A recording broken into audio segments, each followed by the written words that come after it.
Hello, ladies and gentlemen. This next episode is a little bit different because I am getting coached by Mr. Emotional, a Riftbound content creator and also a pro player. Very, very strong deck builder, very opinionated about the game, but always backs it up with very, very strong takes. He was one of the early ones that called out, this hysteria over crab being overrated because it's a crutch for bad players. I felt called out at the time, but in all honesty, I have spoken with some of the best guys, and they seem to just know which cards you have on hand based on the plays that you make. So maybe there is a lot of truth to it. I am learning slowly that is the truth. Mo is convinced that Lux is the best deck in the set by far, and is convinced that people are not playing it because it's boring. I think there's some truth to that, but here he is breaking down all the ways of course, using it to your advantage, what cards that you could add to your deck in order to counter it as well if you run into it. This is a very, very in-depth explanation of Loop Lux and how it got better in Vendetta. Apparently, Mr. Mo was one of the early people who invented the Mythical Draven. It's kind of crazy, kind of crazy. He also won a major in Legends of Runeterra and also a Z League of Legends player, so there's that. Let's just jump into the episode. I'm rambling. Legends Runeterra, like what other, I know about your Legends Runeterra experience. What is your general TCG experience? I played like some Magic. I started playing Magic when I was like 16, 17, I think like maybe 16 or something. Okay. I played for like a decade now. So I think I was like 16.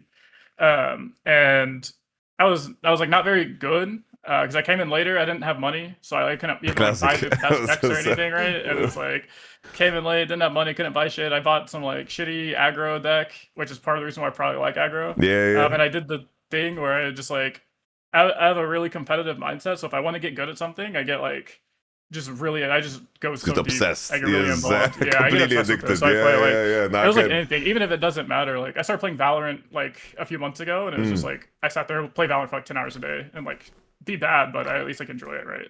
I started playing Magic. I played aggro decks, and I did the thing where I won like your weekly shitter tournament, like, and stuff. Enough to where I just like earned enough packs, but they would let me do store credit. And eventually, I earned enough store credit to just like buy a real deck, and then that's just started doing that. And then I started traveling to events. I'd make like I never top 8'd like a major in Magic, but I've top 8'd like side tournaments. So like if you don't day 2 the main tournament, they have like little side tournaments oftentimes on the second day, and I've made like up to top 4 in those. I've made like top 16 in the major tournaments and stuff. And traveled for that for a little bit, and then COVID happened. I played like Teamfight Tactics. Okay. And by the time I was like, oh, this auto chess stuff is just a card game. So I was like, I like this card game. True, yeah. I'm just gonna go competitive in this. Is when I first started, and then they literally launched like LOR, Legends of Runeterra, like 3 weeks or something after I decided I want to be competitive in TFT, and I was like, no, back to card games, like actual card games for me. Nice. And now Riftbound is saving us, bro. Like Riftbound is amazing. This game's amazing. And I was like, everyone that has like won in Legends Runeterra has jumped on this, has just insta jumped on it. Yeah. It's nice to see because it's like I feel like Legends Runeterra, from my impression, I played a little bit. I felt like it was a really, really good game, but poorly timed. Yeah. There is a whole lot of like, I think it was like a poorly timed for just like online card game in general. It was like a little bit too late. And then it was like with shoving games over to China, with Riot having to pick like basically TFT or LOR. It's like no brainer. You just pick TFT. Auto chess is at its peak. It's new. TFT is amazing, right? So I didn't make it to China, which hurt. And then Riot, unfortunately, is very generous with all of their games, which is obviously amazing. And they do something to like change every genre they play in. They make one of, if not like the best game in that genre. Unfortunately, for online card games, you can't really make your game free to play. Because that's just not how card games survive in online form, unfortunately. It's like, it sucks to be like, oh, you have to spend money to play, but like for example, I spent like I think $50 total in all of LOR, and it was just because at the very start of the game being launched, they capped you to how much you could buy in a week, because they didn't want you to do the thing where like, I spend $500 and have the best deck, you're brand new and you just get stomped, right? So they're like, yeah, we're gonna make sure you can't do that. So I had to spend money like for the first few weeks, and then just never spend money again after that, and had every card within like a few months. Blessings. Yeah. All right, now we're here, bro. You're gonna. Yeah, now we're here. So you're taking Now over we're the here. world, and when the Continentals launch and all that jazz, that's when you're taking over the world. So you're a sleeping Next year's dragon. the EU. Yeah, next year's the EU tour, bro. I'm going everywhere. This year I didn't get to go to anything. I was gonna go to Australia and like ended up not doing that like last minute because I waited a little bit too long and the plane ticket like almost doubled for me, and that was also Oh, around shit. the time of like all the world like political stuff started happening. So plane tickets were just like crazy. Yeah, of course, for us here and got hard, and then but next year with all the extra tournaments, the intercontinentals, I'm so hyped for those. Like I've always wanted to win an international tournament, so it'll be cool to do it 3 times next year. I'll leave one for you though. Then we will see each other in person. Yeah. It'll be good. Yeah, All yeah, right. it'll be fun. All right. So we just jump into it. There's no crazy intro. We just jump into it. Yeah. So Sounds good. in terms of the changes, now with Vendetta, I see Otterpus. I see, like I'm used to the version. Okay, yeah. So there's 2 versions. Yeah. So this is like a lesser common version. This is from the guy that made top 8 with Lux and the first Lux top 8. This is what he's on right now, or at least testing. The other version is like the more standard, like more common version that I sent you, that first one with the triple promising future, the triple researchers. So this is the most common one we'll see. So we got this will be the most researcher. common one. I'm aware of the combo with the Renata and the Fiora. Can you walk me through this one? Yeah, so basically this deck doesn't have a combo to insta win unless you have all of your time warps in your hand, which is like very possible. But the thing that this deck does that's very strong, and what a lot of people leaned out of when they took the Renatas out, is you effectively will just win the game even without winning on that exact turn. So what this uses, it uses Applied Researchers as the new card. This card's kind of illegal if you get to untap with it. There's a lot of debate right now if it's like actually worth it and if you should play it. Because on one hand, you're spending 7 energy to hope it doesn't die, to then use it on the next turn, right? So it's like a really big upfront investment. The upside is if you untap with it, you just win the game because you have infinite energy, you play infinite spells. If you don't untap with it, you can still win the game. So I've spent like a lot of time goldfishing this, and I'll put myself in scenarios where like they kill my Lux on turn 2, kill researchers turn 3, and then you can still just win the game on turn 5. But the reason people play this is because now it's with the triple promising futures. So this wasn't standard last set either, where the triple promising. Some decks played, like I played 0. Some decks played 1 copy just because it can high roll you. But the reason that you're playing 3 now is because of how it works with researchers. If you have an empowered researchers, promising future costs 4 energy, but the big thing is it doesn't cost a power, and that's what this card does. That's really broken, is that it makes your spells not cost power, meaning that you get to ramp to 10 energy or ramp to 12 consistently and very easily. And that's the hardest part really about the Lux combo, is that all of your really good card draws, like your most efficient card draw spell is Progress Day. It's a 6 for 4, so it's a little bit more than 1 energy per draw, but it's a lot better than 2 energy per draw, which is what all the other ones are. So the rates, which none of that matters. We can get into rates and stuff later. But anyways, this card just draws you a shit ton of cards, but it costs a power. So if you use it early, you go down in runes and can't ramp, right? Which sucks. Same with Promising Future. If you use it, hit a Promising Future, or hit a Progress Day, you draw a bunch of cards, but you go down a bunch of runes, and that kind of sucks. So that's what the Researchers fixes, is it lets you play these like Promising Futures, and lets you play these Progress Days, and lets you play all of these these card draw spells, like for an energy less, and that's kind of cool. But the big thing is it makes it to where you don't have to spend a power anymore, and that's what kind of broke the deck immediately early on, is taking the power costs away from our spells. I see. And just for the context of just adding more promising futures, I imagine the previous variant was that you basically had to draw the majority of your deck in most cases, from what I saw, the majority of your cards.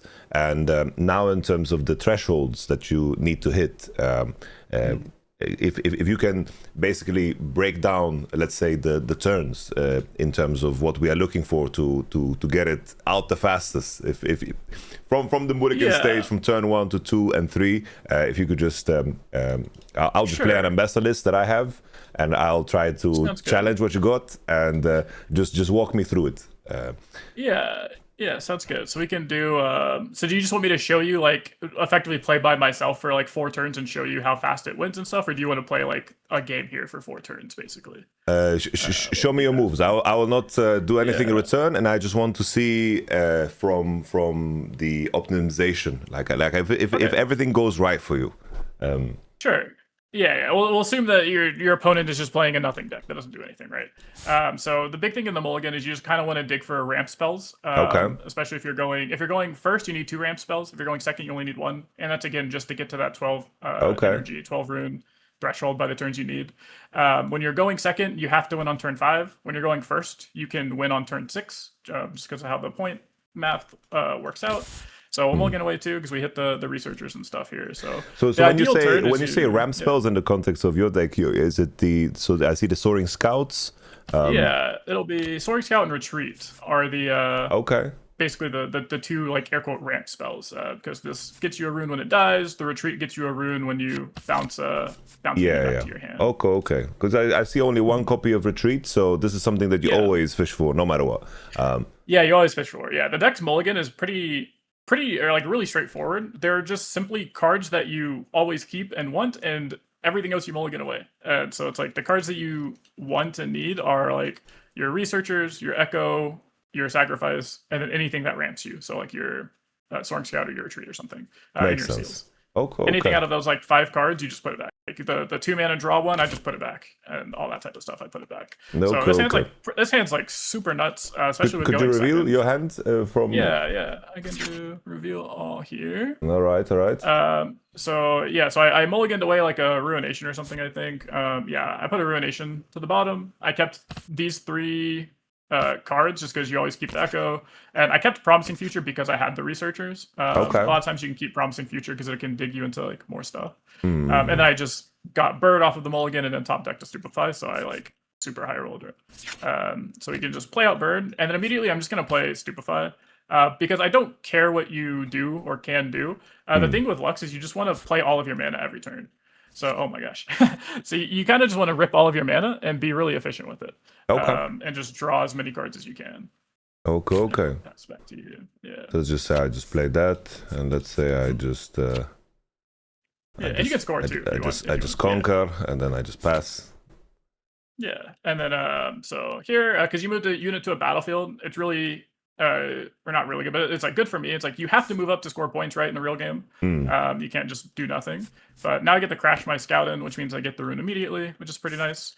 And then what I often do here is I'll just play Lux on turn 2. Because if you have something like a challenge or a rampage, you'll have to kill the Lux or want to kill the Lux and pretty much have to kill the Lux here. Or what happens is if I don't have researchers, I just untap with Lux, spend all my mana to do a whole bunch of stuff. And it's pretty scary. Okay. So you can play Lux on 2 to kind of like bait out the removal. So in terms of what my so from my perspective, right, as the ambassador player in this case, you mentioned already like considering scoring, not scoring. I think I have to score, right? I cannot not score. I imagine because of the bird. And in the context of this, in this position. If I leave Lux open, like for example here, let's say I only have I have the 1 removal, sure I can replay it for public execution. What do you think is the appropriate line of thinking from my side in this position? Yeah, so when you play Into Lux, a few different decks can approach it differently based on like the colors in your deck. So you're a yellow deck. The hardest part is game 1. You can't really do anything. There aren't really main deck cards to beat Lux, which is one of the reasons why Lux is so strong, because you're almost always starting the match 1-0, so you get 2 chances to win post board. But the number 1 game plan for any deck playing against Lux should be to score maximum amount of points always. So it should be like if you can accelerate a unit there on turn 2, which I don't know if your deck can. I guess you can, like here. Well, I stopped you. I could have, yeah. And the monument stops it, which is why it's also really good game 1. But now that you can score on it because it's your 3rd turn, you just like move Mbessa up or any unit. I guess it doesn't matter. But you're just gonna try and point max.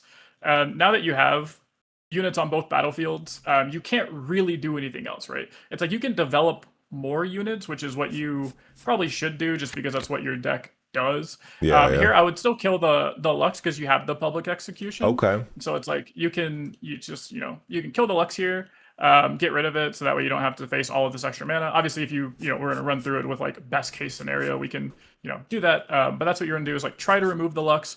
Make sure you can remove the researchers, which is the tricky part. So, for example, if it doesn't have like flow, right, and you can only kill one thing, it's a gamble, right? Because it's like you want to kill the Lux, but if you kill the Lux and then I play researchers and you don't have a kill spell, you're really sad. Yeah. But if you don't kill the Lux and I just don't play researchers and I get to use Lux for a bunch of extra mana, then that also feels bad. It's kind of like a pickle. So that's what is the worst? What is the worst? Like if we think about it EV wise, I have one removal. I guess it depends on how many removals I have in my deck because I have the next draw, right? And I guess in most cases it just makes sense to just remove right away, right? Regardless of what it is. Yeah, it'll be like either Lux or the researchers. Typically, if they play Lux on 2 instead of like drawing cards or doing anything else, that almost just like yells at you that they have a researchers. That's pretty common because if I didn't have the researchers line, like let's say this is just like another random draw card or something or a random bird, my next turn isn't like much more powerful with the Lux because I'm going to go to 10 or I go to 8 mana. I'll have 10 with Lux. I'm going to use 6 of it on the progress day, and then the extra 4 mana is like maybe drawing 2 cards, and so it's like drawing 2 cards worth the opportunity cost of being able to kill a researchers immediately is like the big question you kind of ask yourself. Okay. That makes perfect sense. Yeah. Okay. Yeah, and then that's also the lines that you go through as the Lux player is. The way my team describes it when we talk to each other is like when we are gold fishing and we're like, in a call, we say like, what line are we playing this game? And what that means is like, are we basically playing a researcher's line or a not researcher's line? Meaning like, are we going to play for the researchers this game or not? So, I have both. I have progress day and researchers. So this game could very much be a, I could just not want to play this. Like, let's say you have, a bunch of kill spells or something. Like, let's say you killed the Lux even. Yeah. If you kill the Lux, if all I do is go like play applied researchers and you re-kill or you show me like this has flow, then we know we're not on an applied line and we just go like play seal, play progress day, draw a bunch of cards, and we're just going to play like a normal Lux game plan. I see. Okay. So that's a big thing when you're playing Lux is usually by turn 2 is when you have to figure it out of what line you're playing. If you're playing the researcher's angle or if you're just going to play a regular like draw my whole deck like you used to do. Okay. Like did previously angle. But yeah, here, because I have it right and that's what we're going to go with, I'll go and play the applied researchers line. So this is turn 3. I play the researchers. When you're going second, you can always play researchers plus empower on turn 3 because you'll always have 7 runes. Okay. When you're going first, you have to have a ramp, so you have to have like that bird or you have to have the retreat or something. And then now the crazy part is that, fortunately, for the opponent, I don't have any card draw cards at all right now. Otherwise, because I have the Lux, I could just start drawing a bunch of shit. But I'm just going to empower and pass. And this is like a pretty common play pattern is turn 2, play Lux. They don't kill it or they do, it doesn't matter. Turn 3, you play applied researchers and you empower it. And then now it's up to you 100%. So this is where the game gets like instantly decided. Okay. Where if you don't kill this, you just lose most of the time. And it's turn 4, by the way. So like you'll lose on turn 4 this game if I get to untap with researchers. Oh, cool. Okay. Through 30 cards in my deck, like you're gonna lose, which is kind of crazy. And now, in your testing, just as a question, because empowering is such a big theme of the deck, right? And of the whole set. Honestly, anything that is being played, like whether it's Mel or there's a lot of cards that are just very, very strong in backline, or they're not targetable in backline. I feel like that's the majority of units, right? And in terms of what the matchup spread is, for example, here with how I've built my ambassador deck is like I play challenges, right? Triple public execution. I have the rampages. Sure. Would you consider this as a stronger deck into the Lux deck, or what are the harder matchups from game 1 without the sideboarding? Yeah, I would say this matchup's probably like game 1. It's probably really bad. It's probably like 70-30. Because what I did this game is I played the researchers because we're gonna see what happens when you have these units on tap. If I drew this exact hand and I just played normally, like without all of this stuff, I would have just not played this Lux most likely, or I would have played the Lux to see if you had a kill spell, right? Okay. You probably kill it because it's public execution, and you can always flow it back to kill the researchers if I do Yeah, have yeah. it. So what I would have done then is just gone seal, progress day, draw 5 cards. So I'm going to be down to like 26 cards, 25 cards in my deck here, depending on what I draw afterwards. And then I'll go down to 26 cards. I draw another card. I go down to 25 because you can't win. And so on this turn, I'm at 25 cards left in my deck. I can just play Promising Future. If that finds a progress day, I'm going to draw another 6 cards. And I just go down to like 18 cards in my deck, and then you lose next turn anyways. And you had all of this interaction, and it just didn't matter, right? Yeah. And that's why these matchups are so hard, especially in game 1, is because even when you have this interaction for the like researchers lines, depending on what they draw and how their hand shapes up, they just don't even need to play this card. They can just play out like seal progress day or just a normal progress day if they don't have seal. Even, Okay. if their luck dies, and that's what like set 3 did, and that's why these decks were pretty rough into Lux and set 3 is because like your best thing you could possibly have in game 1 is a sabotage, because you could like rip a sabotage right now, take my progress day, or you could have ripped it last turn if you drew it. I don't know how many you play in your deck, probably 2 to 3 would be my guess. Yeah. Yeah, 2.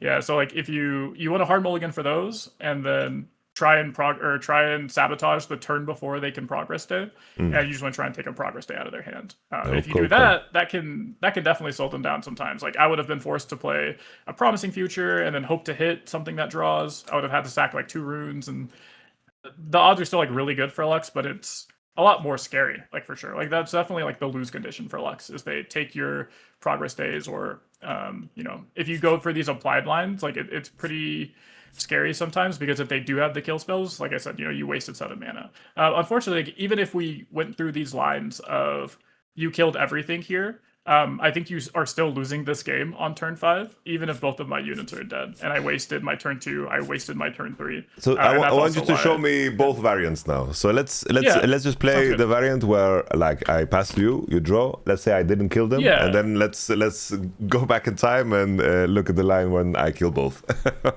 I'm curious. For sure. So that's good. For sure. So you didn't kill anything. So we just do like I just played some units. Yeah, you just played the units and shit, right? Yeah, sounds good. You played units. So here this is again turn 4. Deck can win turn 4 going second through 30 cards. We've seen it win turn 4 going second through like 33 cards and 2 defies and 2 counterspells. So it's like it gets really degenerate with this researchers. But I'll stop yapping because this turn's probably gonna take a minute. So I'll just go and start. Okay. 1, 2, 3, 4, 5, and 1. I'm just gonna go ahead and rip a seal in seal. I'm gonna go ahead and play my Echo. So for 5 and 1, I'll play Echo. Okay. Tap Lux, float a mana. I'm just gonna go ahead and sacrifice the Echo here. So I'm gonna float 5 energy. I'm just gonna put it on my Lux. Echo goes to the bottom. I'm gonna untap all of these 9 runes. I'm gonna channel 1. I'm gonna draw 2 more cards. Awesome. And so let me see provinces. Okay, I was trying to see if there's a way to keep my hand perma revealed, but it's all good. So we do that, and then now I can just play all of these. Oh, sorry, go ahead. So before, so basically now before you play your draw spells, right? What are you looking for to just make the exit at this point? Yeah, I mean, at this point, the goal always with this deck is just draw your whole deck. Once you draw your whole deck, you win the game. The reason why this is stronger than last set is because you have cards like Promising Future, which lets you look at 5 cards and pick which one of them you want. So you can bypass all the shitter cards, whereas if I like play this Progress Day, right, I could very easily, or not very easily, but I could very much just draw like 5 units. I could draw like apply like researchers, Echo, and then a Forge. Like I draw 0 cards that draw more cards. I draw 0 cards that sacrifice my Echo or something. The thing with the Promising Future is it lets you look at those 5 cards, and even if they're all bad, you get to put 1 in your hand, and then you just like keep going after that. You don't have to like rely all on drawing it, and it's cheaper than the Progress Day, which is nice. It can find more Progress Days and find that and play that for free basically. So you can just play a free progress day off of the promising, which is really sick. Depending on what part of the combo you're missing, like if I have an echo in my hand now, so I'm gonna play the echo and then play a promising future. That way, if I draw a second sacrifice, I can just play it immediately on the echo, keep going, and do my thing. I see. If I had a sacrifice instead of an echo, then I could just play the promising future now, try and find third echo, and then go off that way. I see. Okay, okay. And yeah, so in terms of your decision about choosing either the progress day or the promising future, in terms of your decision, is there any moment where you would prioritize the progress day, or is it just dependent on how much cards you've seen already at this point? Yeah, it depends on how many cards. It kind of depends like what's left in my deck and what do I need. So like because I have the echoes, like I had Echo Sack, that's already really good.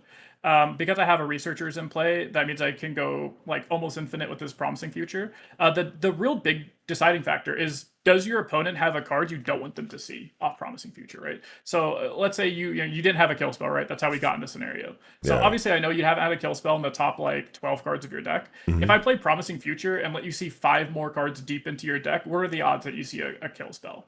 It's like probably pretty good.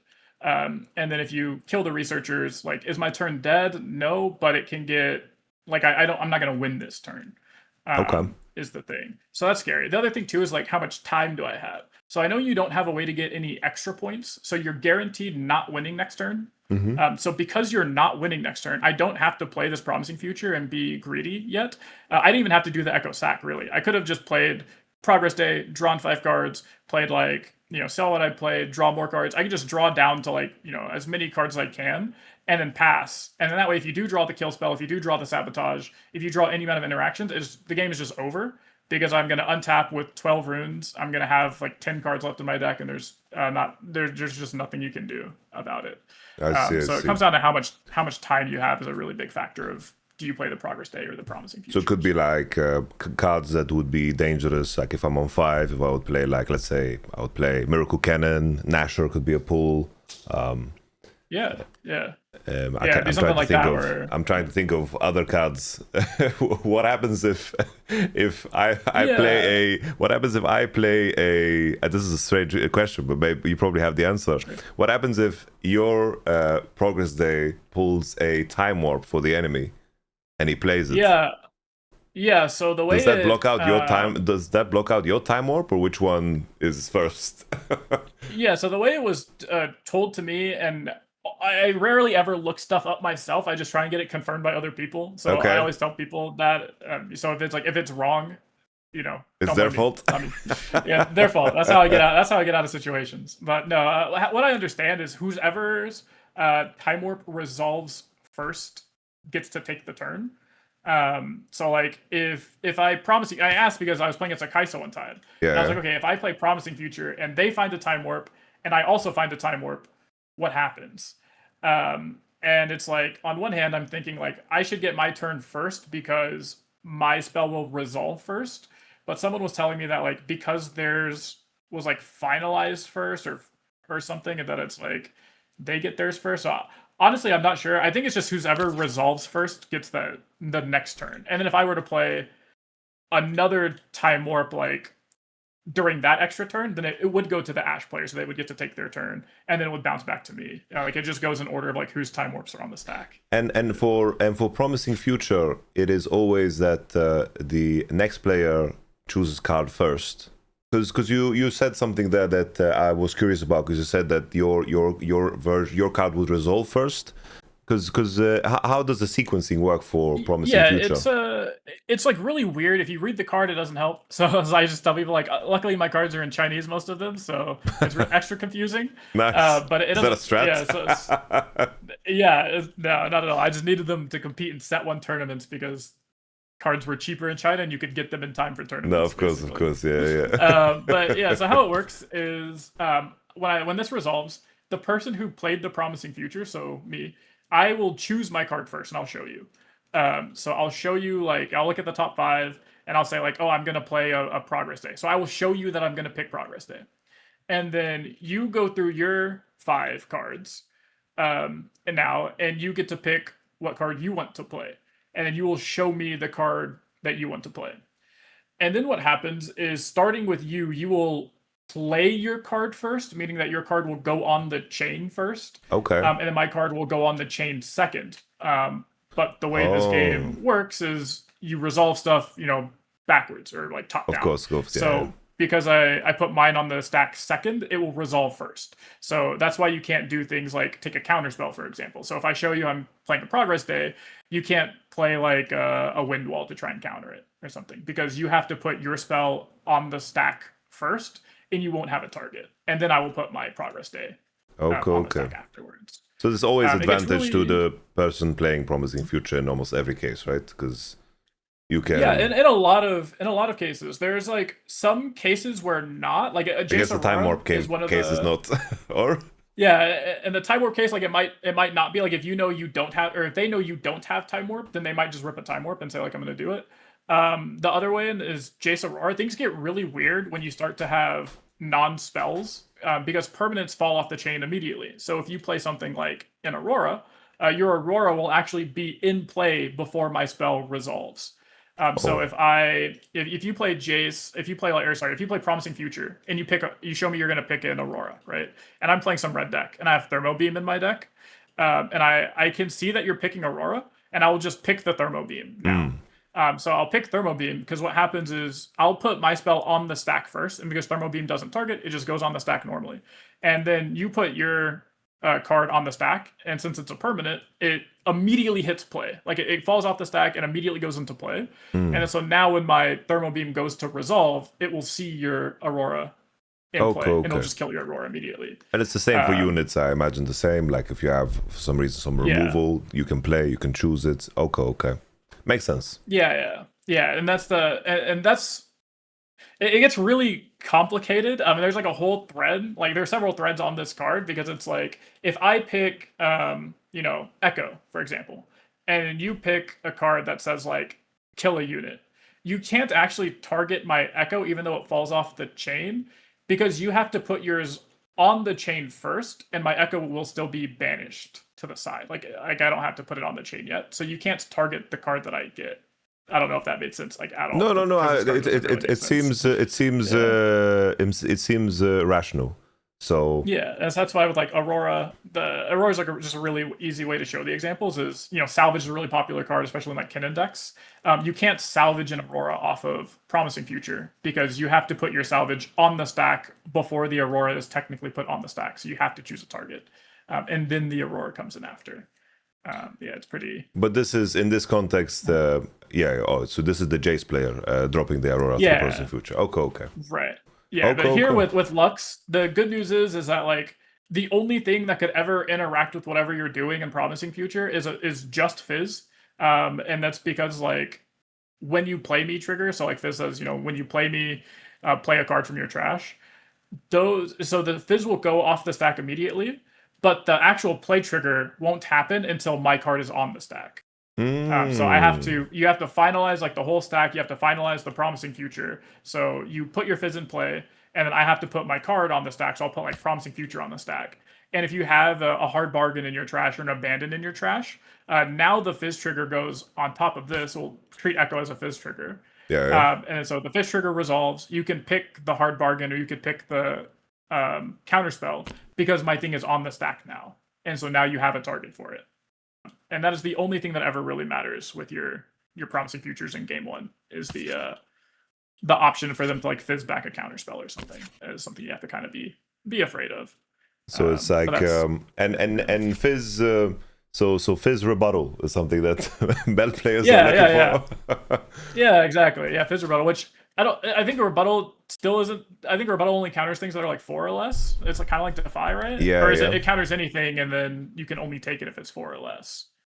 I don't remember. I don't actually know how rebuttal works. But yeah, basically, they can Fizz rebuttal your spell. Pull it up just to be sure. They can Fizz rebuttal your whatever spell you're gonna do, if that's a legal target for you. Yeah. Okay. Choose a spell with energy cost no more than 4. You're right. So this. Okay, gotcha. Yeah. But yeah, so if you played like a random draw card or something, or if I went to go play a Shadow's Call, you can counter my Shadow's Call. Okay. with a Fizz, yeah, and take it even, draw 2 cards, have a fun time. No, Yeah, that's really the only thing with the Promising Future is the resolving order gets really weird when it's like a permanent and a spell, or if the permanent has like a play trigger and all that. But for all purposes of like this Lux deck, their game 1, like nothing really matters except for Fizz. They can like ride the wind to score points, which is kind of scary sometimes, but they can't actually interact with whatever you're doing off the Promising Future in game 1 most of the time. Okay. I'm sure there's probably gonna be like some really niche interaction that someone will tell you in the comments. So to summarize, you play Promising Future. I play Promising Future. Yeah. Mm-hmm. So just the steps. Promising Future is played. Yeah. First step. Yes. First step. Promising Future is played. The player who played the Promising Future will look at the top 5 cards and then show you what card they are going to play. Okay. That's step 2.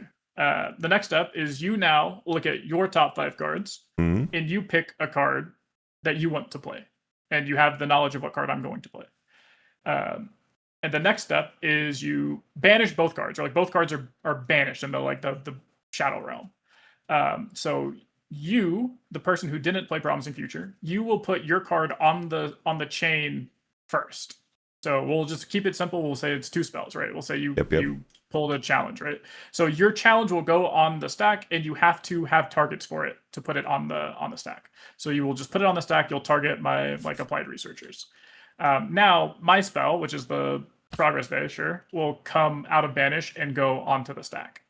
Okay. So yours went on the stack first. Mine goes on the stack second. And now we will resolve the stack, which goes backwards. So that's why my card will resolve first. So I'll draw 5 off of the Promising Future. Or sorry, I'll draw 5 off the Progress Day. And then your challenge can resolve. And I can still respond to it. So if I draw like, a retreat or something, I could retreat my Applied Researchers back. Or if I have a reaction speed draw spell, I can use it while I have the discount out and stuff like that. Okay.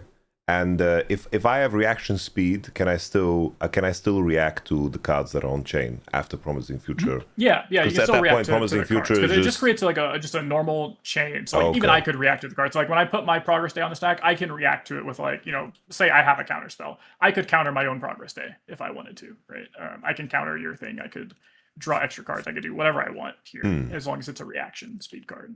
Okay. And if does it change I guess it doesn't matter, right? It doesn't matter if your card is reaction speed. If the Lux, because you don't have anything that is. I guess you have some, right? You have retreats. You have sacrifice. I have a few, yeah.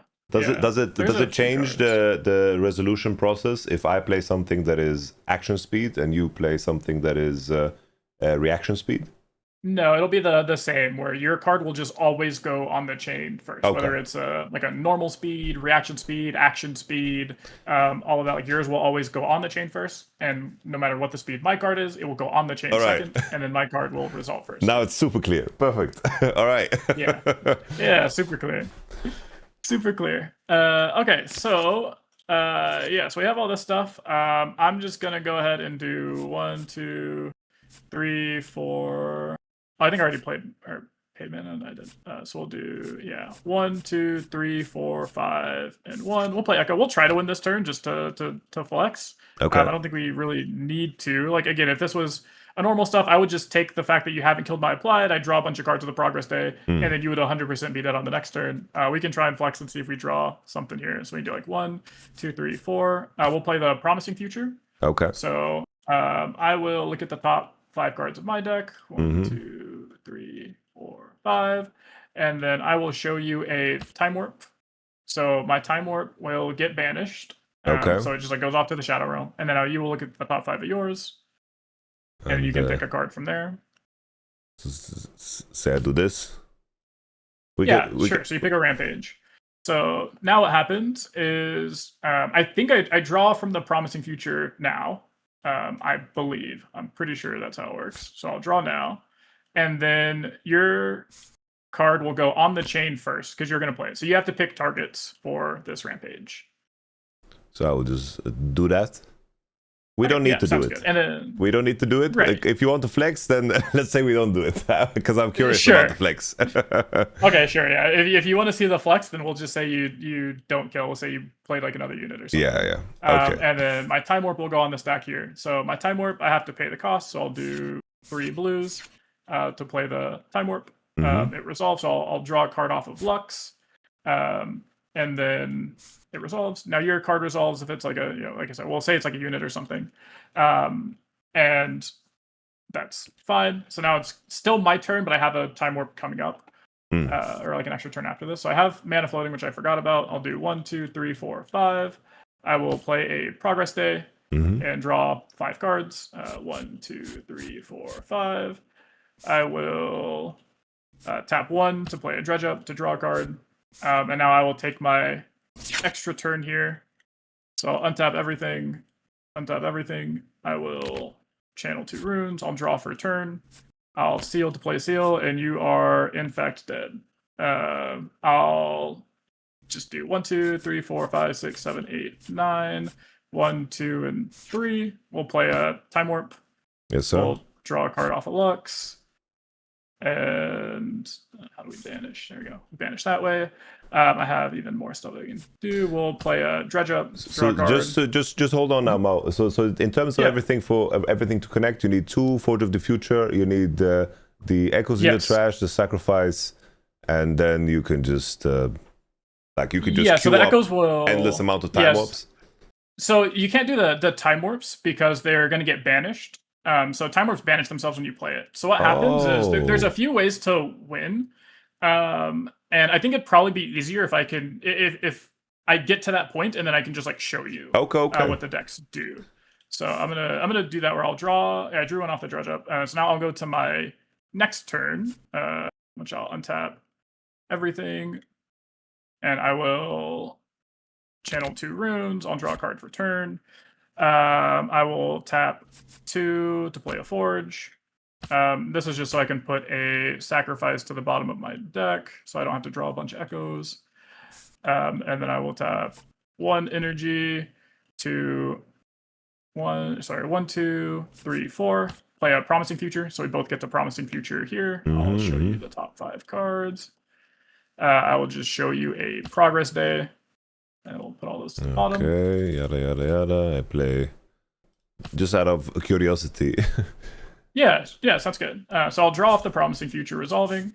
Then my Progress Day will resolve first because it'll go on the chain second. So I'll draw 5 cards. 1, 2, 3, 4, 5. And then now your Sabotage resolves, so you get to look at my hand. I can react to it with any like reaction speed spells if I want to. So for example, like actually will react to it. So I'll react to it with a Sacrifice. Okay. Just because I don't want you to take that and then me not be able to combo off or something, for example. So okay. 4. Echo will go to the bottom. I will draw the 2 off Sacrifice, and you do get to see those. And then so now your guy resolves because I'm done reacting to it, and you can choose a card to resolve. Okay, so my instinct is to remove the Ruination, but I don't think it matters, right? Like what would slow you down the most in this context? In this context, nothing. In most contexts, you're drawing your whole deck Day. 50 times regardless, right? So. Yeah, I'm gonna draw my whole deck with no matter what card. But general rule of thumb is gonna be like take Progress Day. It's gonna be take whatever card can draw the most cards. Especially like early on, you're gonna want to take the Progress Days because Progress Day will. So I'll just put that to the bottom because that's what's gonna let them draw 5 cards a turn, and that's gonna chain into a second Progress Day, which chains into like a third Progress Day. So you kind of just want to take those. Sometimes you'll take a Shadow's Call just because it's a cheap draw 2. Sometimes you'll take like the Sacrifices because that's what lets them kill the Echo and start comboing that way too. Yes, sir. But most of the time it'll be Progress Day or Sacrifice or Time Warp. Okay. My advice, yeah. And then here we have 4 energy. So we'll do 2, 3, 4. We'll do 5 and 1. We'll play another Echo. We'll tap 1 to Shadow's Call the Echo. Draw 2. And we get to draw our whole deck now. We will tap 1, 2. We have 7. So we can do 1 to Shadow's Call the Recruit token to draw 2. Draw 2. There we go. And then we know we have Sacrifice there, so we get to Sacrifice here. The Echo, we're going to float another 5. 5. My Echo goes to the bottom of the deck. I'll draw 2 more cards. And then we drew, not Progress Day, but it's fine. I'll try and keep this fast. We'll do 2, forge, make a token. We'll put back sacrifice, both sacrifices basically, just to make it easier to combo later. And then we will draw more cards. We'll do 1, 2, 3, 4. We'll play 4, 5, 6, 7, 8, 9. 1, 2, and 3. We'll play third time warp. Draw a card off Lux. We'll draw more cards. We'll just play this twice. So 2 mana. Draw twice. We will. Sorry, that's removed. We'll play the dredge ups from our trash twice with the last 2 mana to draw 2 more cards. Now we go to our final time warp turn where we untap everything. We have our 2 runes. We untap all of this stuff. And now's the draw for turn. I will spend 1 energy with Lux to play just a Stupefy because I want to draw the last card. And so now we've got to the point where we win the game. Okay. So do you want me, I assume, to show you like the energy loop and the power loops and all of that stuff? Or Yes, do you want me please. to just show you how it wins? Okay. So when the deck's empty, you need 10 energy to win. So here I have more than 10. Can you so reveal your the loop cards again? is- Sorry. Yeah. Here, sorry about that. There you go. And so for the loop to happen, you need 2 sacrifices in your trash. You need a forge in your trash and a Shadow's Call in your trash. So because I have these sacrifices in my hand right now, I have to use them to get 2 of them in my trash, which just means I have to play like extra forges and stuff. It's no big deal. So we'll start with 2 energy to play a forge. One of these guys is dead. And we will pop the forge. So forge will put back forge, Shadow's Call, and then just some cards that don't really matter. I'll put a Stupefy back. Okay. Just to make it easy. And we will shuffle. Do you ever choose, this is a random question, but do you ever choose not to, for example, here you recycle the Stupefies. Do they serve a purpose? Yeah. Because you can up serve to, right? Yeah, so you can do up to. The reason I like to do all of them, specifically because it's Stupefy, it's just like a 1 mana draw one, so it can replace itself if you need to. Realistically, right here, like if I was locked in, I'd put in probably, I think, just Forge Sack.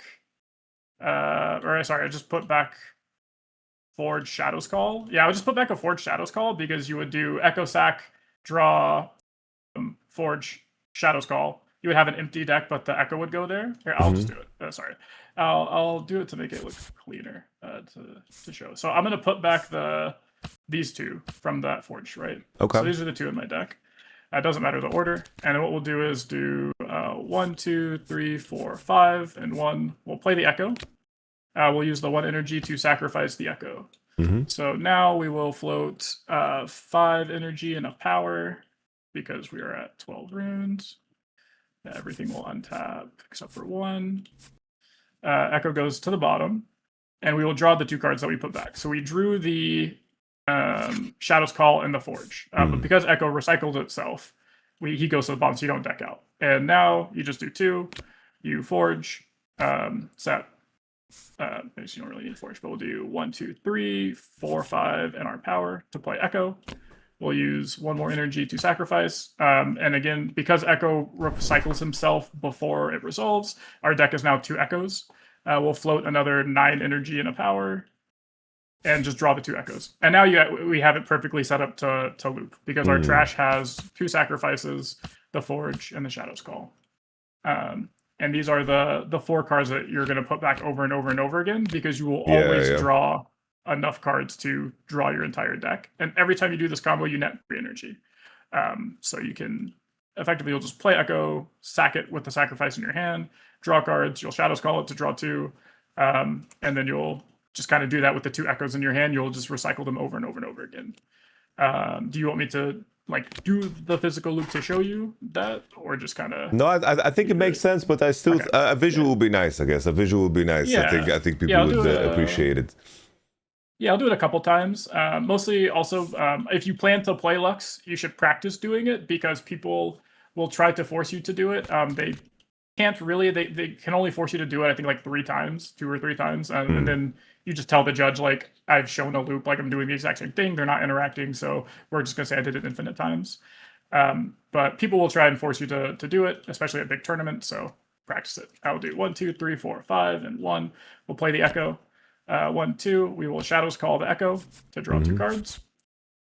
And then we will play the sacrifice that we drew on the Echo, put them to the bottom, and draw 2 cards. We'll float 10 more or 9 more energy, so we'll go to 10.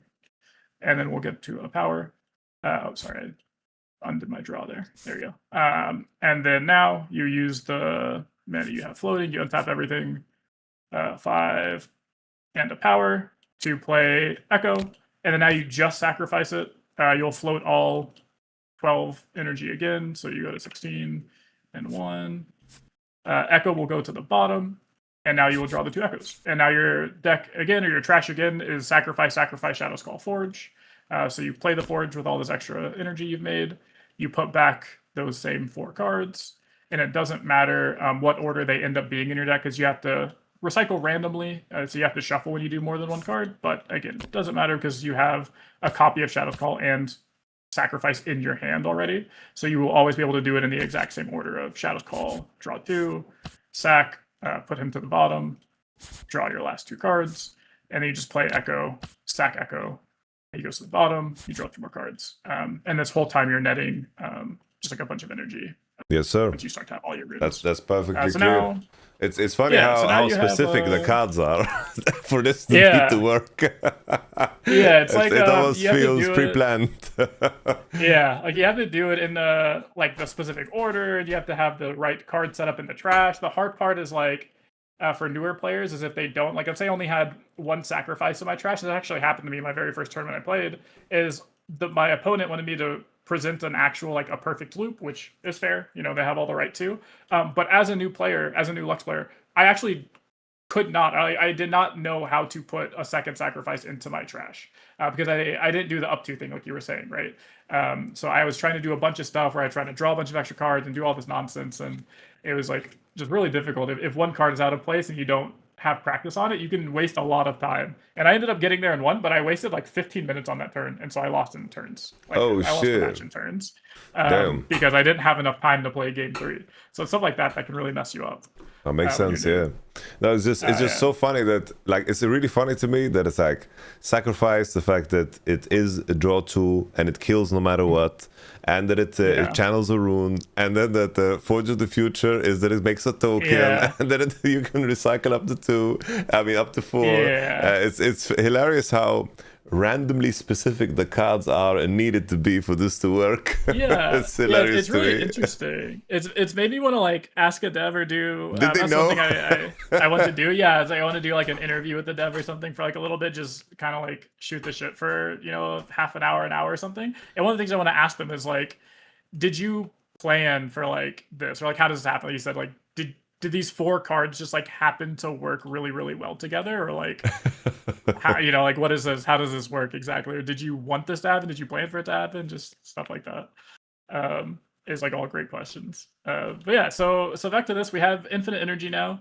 To make power, there's a couple different ways you can do it. The way I do it, because I have the down stages in my deck, this is actually something that my teammate created, is what we call a fetch loop. I don't have down stages in this version, so no worries. This version is a lot more complicated. So you do you need to retreat in your trash, so we'll assume 1's in there. So you forge back exactly forge and progress day. And this part I'm going to kind of go through, because if you want to play Lux and you care, you can probably watch this over again. If you don't want to play Lux, you will not care about this part at all, and it's just going to be me wasting time. So we'll put Forge and Progress Day back into the deck. We shuffle those. Now we will play Echo. We will sacrifice the Echo to draw those 2 cards. Echo is in our deck. Now you can Forge, and now you Forge back basically whatever card you're trying to draw. So we're going to put back a Forge, a Retreat, sacrifice, and I'm just going to do another. Any card really, doesn't matter. I do Stupefy because it draws 1 and makes it really clean. So we'll just put these 4 cards to the bottom. Okay. To deck bottom, to deck bottom, to deck bottom, to deck bottom. And now you have 5 cards. Because you have Researchers Empowered, you could just play a Progress Day. It'll draw all 5 of your cards very cleanly. And you can do that exact loop over and over and over again, but you get to play Retreat. And this is how you make the power. You float a power with a rune. You play Retreat on the token that the Forge made. So Forge made a token, you bounce it, you get the I rune see. back. Okay. And then now you do the same loop where you, I think that's supposed to be my trash, but yeah, same thing where you just do. I'll show one more time for the people wanting to learn the deck. Is you put back Forge, Progress Day, shuffle. You play an Echo. You sacrifice the Echo. Draw these two, and then you put Forge. You put those same four back. So you put back Forge, sacrifice, retreat, and then any other card that you want. I guess that Stupefy is the easiest. You put them to the bottom, bottom, shuffle, and now you Progress Day, draw 5. Play a retreat, float a power in response, get the rune back, kill your token. And you just do that over and over. So now you have infinite energy and infinite power. All right. Yeah, so now you have that. So that's the fun part. That's the fun part. After that is like, how do you win? And this is the question a lot of people will ask me when it's like, oh, I don't have any time warps left, right? I don't have the Renata stuff in my deck. So they say like, well, how do you actually like win the game?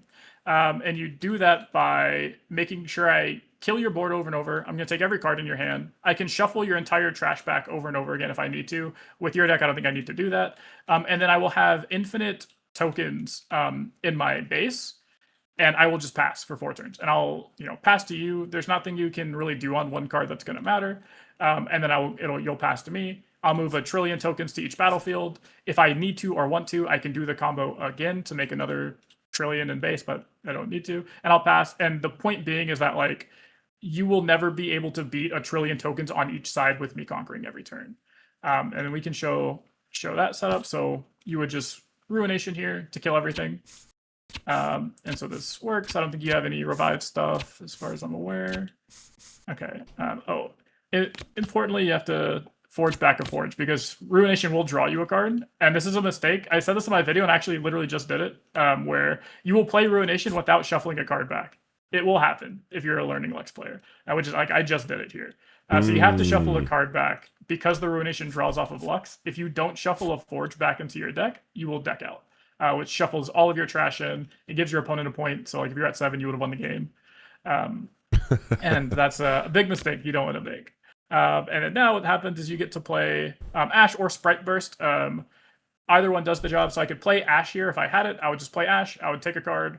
I would do that same retreat combo I did earlier for the power. Bounce it to my hand, replay it, take your other card, replay it, take your other card. Oh, wow. I don't play Ash in the main deck because I like Sprite Burst more. Okay. And so what I do is I just play Forge. I'll forge back a Forge to make it easy. I'll play a Sprite Burst to make 2 dudes. And then you do that same fetch combo that I showed earlier. I'll draw off a Lux, where you do the you forge back the Forge Promising Future or Forge Progress Day. You Echo sack to draw them. And then you just you basically just replace the retreat with the Sprite Burst.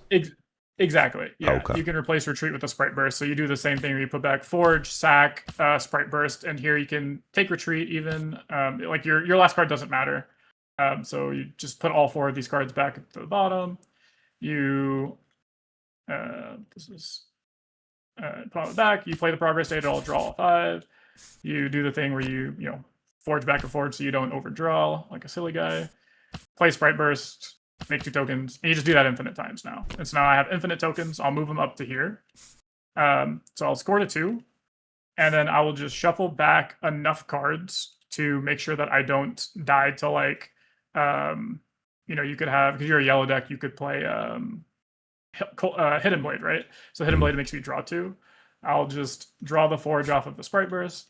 You can play that, shuffle back a bunch of cards. So usually I just shuffle back cards that let me combo. 2, 3, and just 4.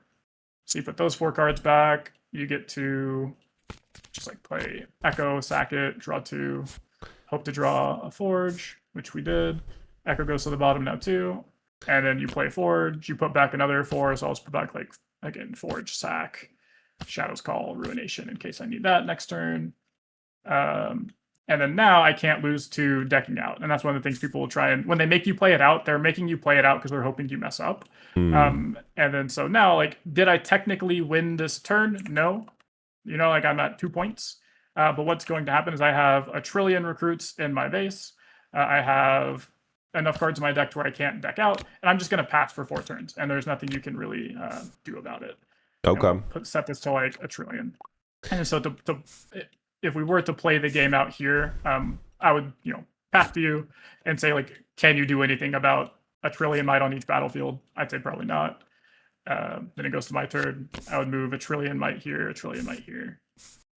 And this is, let's say, I'm trying to think of ways to, like, Vilemo.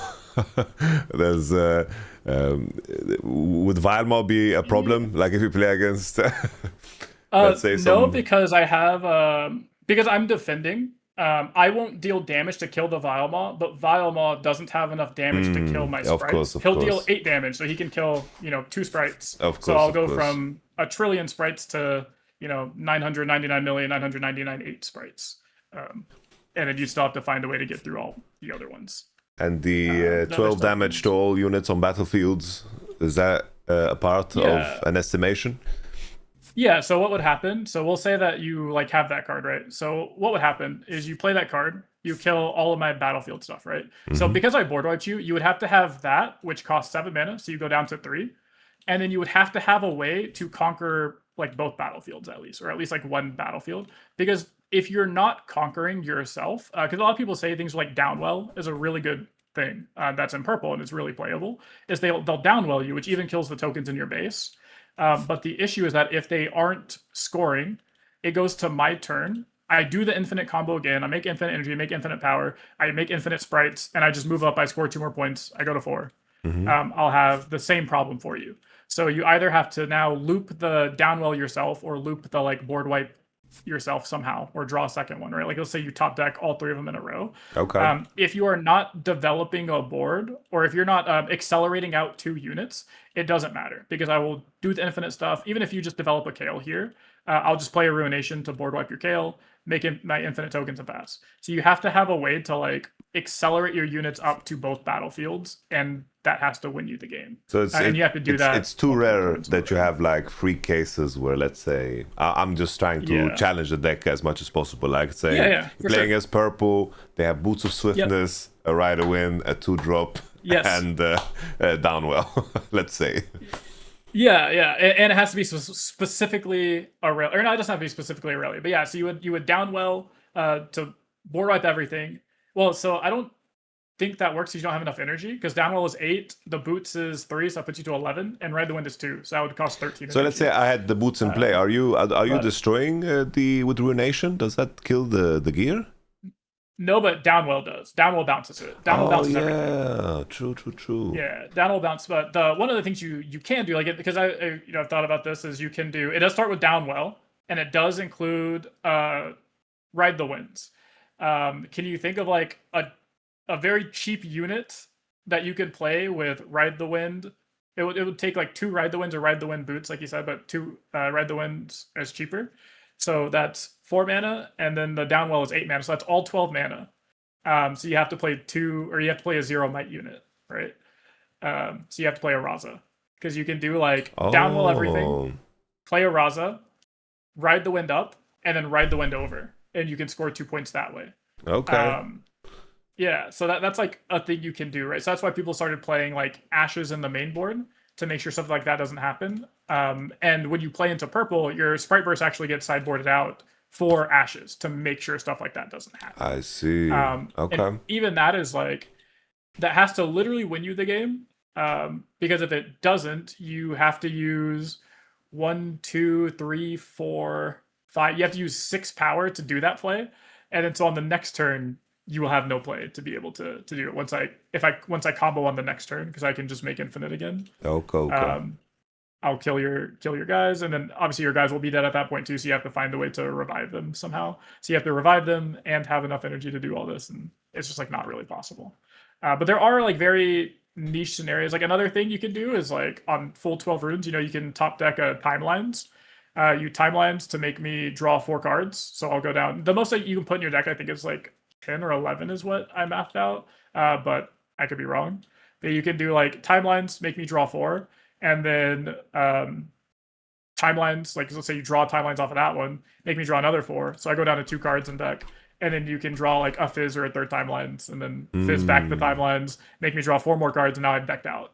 And you know, if that's your 8th point or something, you got it. Even if it's not your 8th point, I will never be able to win. I guess I have all these tokens, but it'll be hard because I shuffle my entire deck like back and like all my trash into my deck and all this, and my deck is huge. I can't infinite anymore. And you know, if you have a way to deal with the tokens on top of that, then you just win. Or if I just have like the sprites or something, it can be hard. So you do like that thing, make me shuffle everything, and then down well after, like on the following turn, and that could be a problem. So there's like random scenarios that can happen that can put people into like not winning any more territory, for sure. Okay. And in the like in the context of me, like let's say I would remove your Lux, and I would also remove the applied researcher. Yeah. In terms of your exit, in that case, what are the conditions you're looking for in the non unit, let's say, version of it? Yeah. If you're not playing units, we actually set the game up to be pretty like accurate to those. Because I remember my hand was like Progress Day, Promising Future. I had Echo Sack Echo or something like that. Or maybe we Echo just Sack in my hand. Maybe we can just redo it. We just do a new game, do it clean. right? And I'll just try to not and we can just play like a normal game. So like if you have the kill spells, you know, you can do the kill spells. If you don't have it, I'll probably try and play around it anyways, because yellow has so many kill spells and orange has so many like ways to kill. Like at this Embessa deck, right? You have cards that fight like the challenge, but then a lot of cards that have like flow as well. So we can just do like a normal. Oh, why did I draw an extra? Oh, that's right. I see. Okay, 2. So I'll play Scout and I'll pass. Unit sounds good. Here I will just move my Soaring Scout up. I'll get a point. And 2, 3, 4. I will play the Lux in base and I'll pass. Okay. I will simply do this. Yeah, my Scout dies. I'll get a rune. Yep. And then I will just will play my first mid here, move back for 3, and then I'll just play a public execution. Yeah, sounds good. So my Lux dies. And then that has flow for 5 energy and 2 power. Sounds good. Okay, so here I'll do 1, 2, 3, 4, 5. I will just play a Promising Future. Okay. So I'll do my 5 first. 1, 2, 3, 4, 5. That's pretty good. I'll show you a Sprite Burst. Okay. And then you get to do your 5. I will play. We'll show you Sabotage. Okay, sounds good. So I'll draw 1 off of the Promising Future, resolving. I will play Sprite Burst to make 2 tokens. And I will draw 1 off of the Lux, because Sprite Burst costs 5 energy. And then now your Sabotage will resolve. And you get to see this hand of goodies. That goes. And this is correct, right? The Progress Day. I was very snappy there. Yeah, for sure. For sure, Progress Day. Because, I have so much time here. Like, even if I had 1 sacrifice, sometimes people get baited where they're like, oh, I'm going to take the sacrifice from you. That way you can't sack Echo. Echo's a dead card, blah, blah, blah. But it's like, leaving me with a Progress Day just lets me draw, 20% of my deck sometimes. And it could just get like really crazy. So I think that was correct. Now I'll just do 2 energy, dredge up, draw a card. I'll move in 3 here to kill your guy. And then I will move 3 into here to get a point. And this is mostly to try and block you from going here. Just because your battlefield does stuff. Mine doesn't, so you can still score over there for free, but it at least isn't you don't get this battlefield, which has an ability. Makes sense behind this move. Okay, so I'm thinking in the context of and the spirit of time. I'm in a rush. Yeah. I will just ready her and move in here. Yeah, sounds good. My guy dies. I go here. I go to, and then I shall pass. Yeah, sounds good. And now we will do 1, 2, 3, 4, 5. I will do another Promising Future. Okay. And I'll do 1, 2, 3, 4, 5. It's pretty good. I'll show you a progress day. Okay. Is what I'm going to play. So at this point, you're just looking for card draw just to get to the point where you want to be, right? Yep. Okay, okay. Yeah, exactly. I'm just looking for a card draw. There's a chance here I could play like a bird, because I want to ramp back up. If I had a seal and like I didn't hit progress, like I had a seal in that option. If this progress day wasn't there, there's a good chance I can just like pick the seal. So yeah, sounds good. I'll draw one off my promising future resolving. I'll draw 5 off of the progress day. And then I will reveal my entire hand to you. So the sabotage interaction is not too bad, actually. Yeah, it's not too bad. It depends on like where in the game it is. So like that first sabotage was really good. I just happened to like draw into more cards that drew me more cards, which is why this Lux deck is really frustrating, because you can do things completely right, and sometimes they just still win because they don't care. And other times you can do nothing at all and they just don't get there, and you win sometimes too. But yeah, the sabotage card's good because you get to see my whole hand. The downside is, I just have 12 cards in hand. So here, my rationale, based on everything you've told me, is to remove one Forge of the Future. That's where my mind is at. Sure. So Forge, putting a Forge to the bottom doesn't do anything, because Sabotage recycles and it doesn't like discard. So you would put a Forge to the bottom of my deck, and that's where you want it anyway. Okay. Kind of, yeah, because I'm going to draw it, right? So with the Sabotage, you're mostly just going to be taking things that stop me from drawing a bunch of cards, or in rare scenarios, you can stop me from like ramping. So, I'm at 7 energy. I'm going to have to win next turn. So you could take like the retreat, because retreat makes it to where I can't go to 10. You could take the seal, which means that my like time warps and stuff get really expensive because I don't have a seal in play. That could be kind of hard to deal with. You could take the Shadow's Call because it's a draw 2. I have 2 echoes. You could take a sacrifice, because getting to the bottom of my deck without sacrifices could be difficult. Even when you have 2 showing like that. Yeah, even when I have 2 showing, because I have like the second echo, and so if you don't take it face up next turn, like we'll say like best case scenario, if you take the retreat instead, I'll be at 9 runes. I can just play a seal echo. I'll go down to 8 runes total, or 8 energy. I can sack the echo. I'll float. I'll go to 10. I could do it again where I just go like echo sack. I'll go to 14, I think. It's like 14 or 15. I'm just doing quick maths. And now I have like 15 energy and still have like 8 to 9 runes to do stuff with. Okay. And that could let me do things like the time warp. I could draw and apply it at that point and just like play the researchers, empower it, start drawing even more cards. I could like just rip a ruination because I have this ruination in my hand. And so if you don't have ways to like accelerate out very easily, because I don't think your Embess is empowered right now, like if I just rip ruination next turn, that slows you down quite a bit, because you have to have a way to accelerate out like 2 units. Okay. For example. Makes sense. Okay. So in terms, because this was a lot of options. If you choose the best one, then in this case, the sacrifice. I would do the sacrifice just because it makes it to where I have to work harder to draw. Your whole goal is to get me to not draw 22 cards. And so you say like, what is the easiest way I'm going to draw 22 cards? And it's going to be with things like echo sack, float a bunch of mana, time warp, draw some seals, maybe get an applied researchers, and like do a bunch of shit that makes sense. So without the sacrifice, it's like you can look at sacrifice as saying I'm gonna take away like 4 mana from you, like makes 4 mana and 2 cards, and that's a pretty easy way to look at it. And that's pretty good. Okay, solid. Yeah, all right. So we'll do that. We'll go ahead and I'll play out something. We're gonna draw cards, probably not. I think I'm just gonna play bird, and then I'm going to just retreat bird so I can get a token or an energy here. And I will pass to you. Okay. So we are there now. Mm-hmm. I will just play that. And I will remove that empower. It's not the most efficient, but I'll just...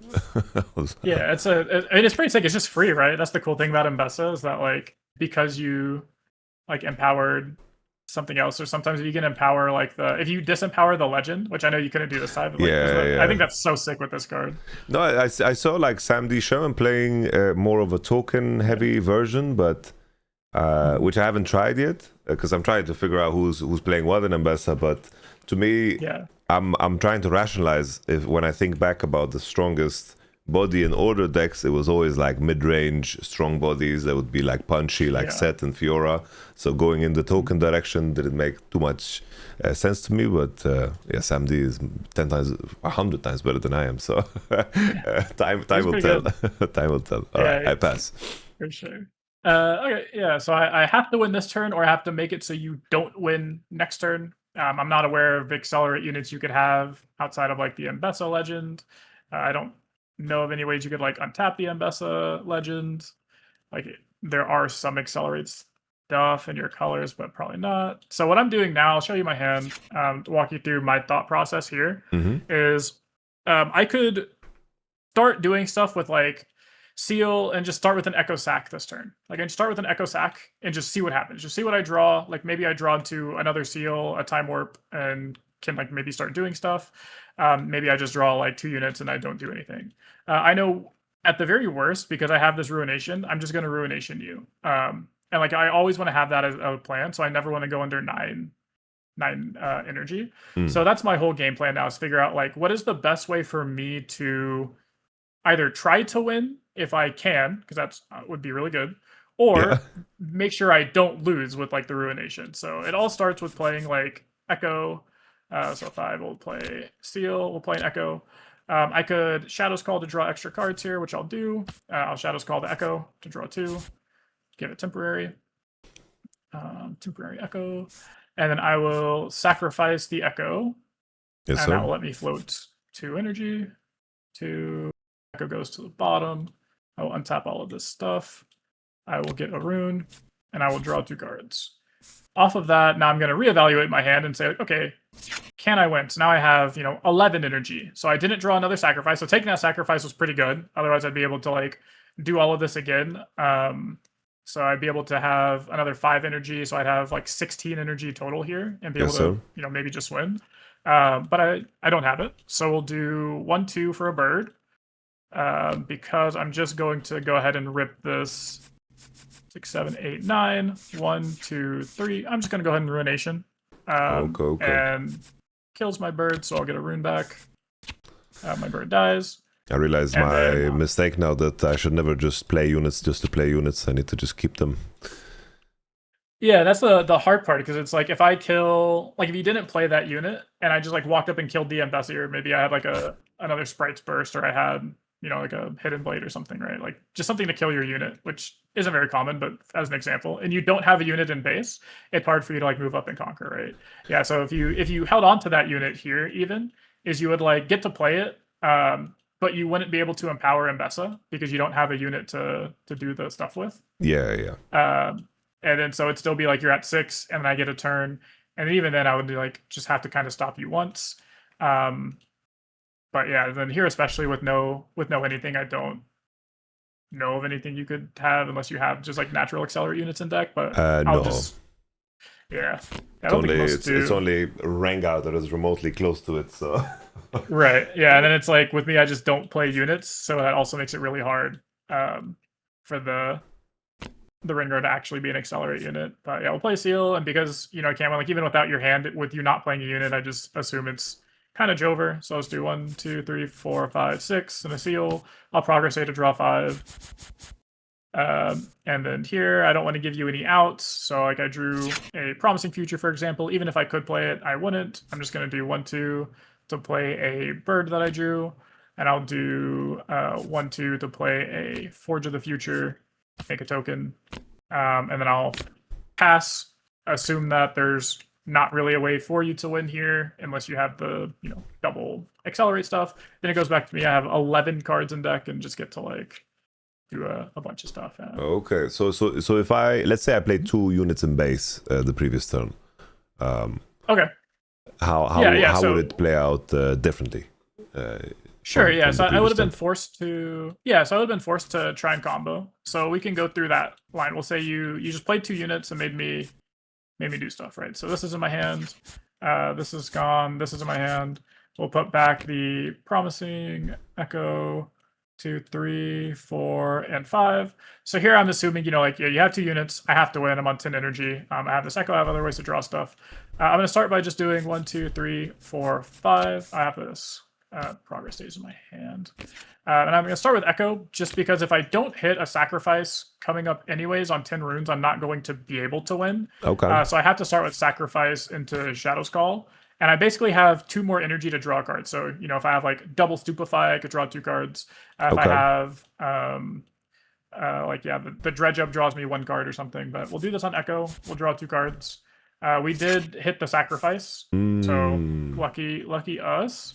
We'll tap 1. We will, let's see, but we do have a sacrifice on bottom already. So what we'll do is we'll tap 2 to play the Forge, make a token. I'm just going to go ahead and pop the Forge to put another sacrifice on bottom of my deck. And that is just to make sure I get 2 sacks eventually. I'll tap 1 to sacrifice the Echo. I will untap all 10 of my mana. I will get an energy. Echo goes to bottom. I will draw 2 cards. And it kind of like reset itself. So now I'm on 10 energy again. I have to try and find ways to get there. I know the bottom of my deck is like, I know the bottom 4 cards in my deck are like Echo, sack, or it's like sacrifice, Echo, sacrifice, and then it's another sacrifice. So we have 4 on the bottom. I have to get through 11 cards. Can I do that with this type of hand? It's pretty difficult. The thing with putting 2 units in base, would I have a way to kill them? Like, probably not. You're also the deck that makes your stuff really big. What would I do here to try to win? I'd probably start with like 1. I would just Stupefy because it's 1 mana draw card. We drew a Promising Future is really nice. 1, 2, 3, 4, 5, and 1. We'll play the Promising Future. So I'll do my 5. 1, 2, 3, 4, 5. And we're guaranteed to hit a Time Warp.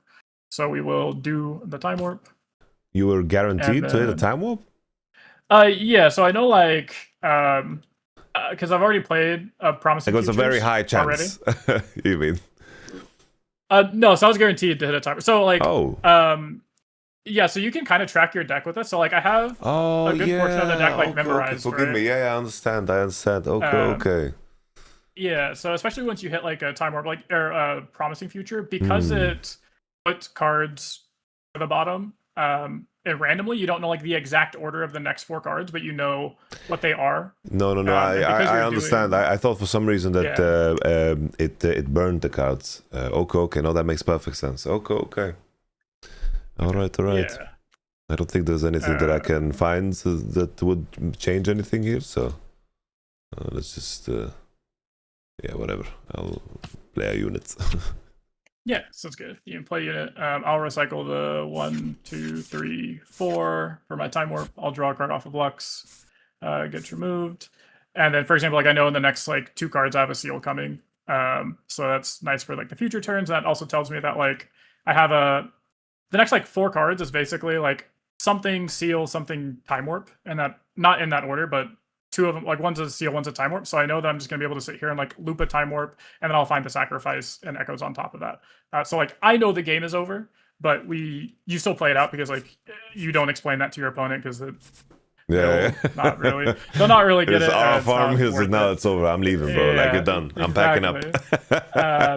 So we dredge up here. We draw a card. Now we go to our next turn. So we untap everything. We untap our seals. We go to 9. We draw a card for turn. We can move this guy in here. We'll get a rune. We will tap 1 to Stupefy. So, for example, here in this turn, it doesn't make a difference, right? Like I need to keep my Hidden Blades to try to mess with you later.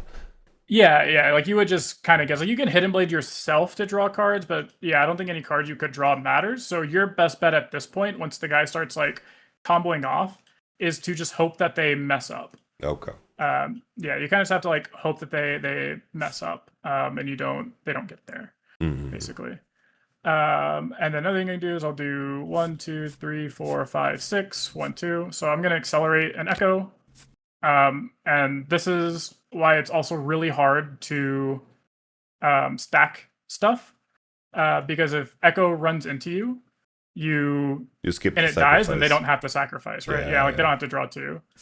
So like we'll run Echo into here, be like 5 to 6, and then I will kill something, but Echo gets to die. What if I Um, bait you and I just hidden blade my own guy? Yeah, you could hidden blade your own guy. That's perfectly reasonable. You Or could let's do say I that. like do face breaker. Yeah, you can do face breaker. I guess like I don't really know how much mana you have open. Yeah, So that would yeah, make a kind of like a difference. Of course, of If I course. don't if I don't think this is like guaranteed, then I just play like Stupefy, draw another card. I play the Dredge Up to draw another card, and then we know the sacrifice is coming. Like our deck Oh, right okay, now is okay. Sacrifice Echo, Okay, and yeah, okay. so our cards were like what I said, right? It was like the seal into Time Warp into the sacrifice, and then if we can reveal the top cards of our deck, it's going to be like an Echo, a sacrifice, and then an Echo. So like we know the exact order of the rest of our deck. We know the rest of our deck is also another. It's like Applied Researchers plus Time Warp, and then yeah, and then so we have the Shadows of the last. So we're just like drawing the whole rest of our deck always with this type of setup off of the Promising Future. Okay, And so when you okay. know your deck order, it makes it really easy. If you come from a game like Flesh and Blood, like I know you did a video with Diwali. Yeah, yeah. Sean is awesome.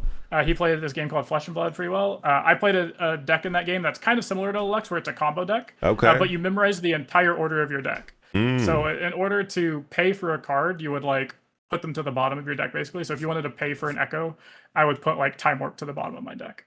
And then you would do that throughout like, a few turns to the point to where you would just memorize the entire order of your deck and you could set up like deterministic lethals all the time. I So see, if I you come see. from that background, it makes it really easy to play these types of decks in these games. So that's why I know effectively like the correct play always, just because I know what order my deck is in or about what order my deck is in. Oh, that's insane. Yeah. Makes it No, easy. I have my Flesh and Blood beginners deck right here, the Crimson Haze Hell yeah. Hera. I have it on Hell my yeah. desk. My desk is way too cluttered. I have all the things I receive sometimes, but if Flesh and Blood found me earlier in my life, then I would I think I would get addicted to it based on my understanding of it.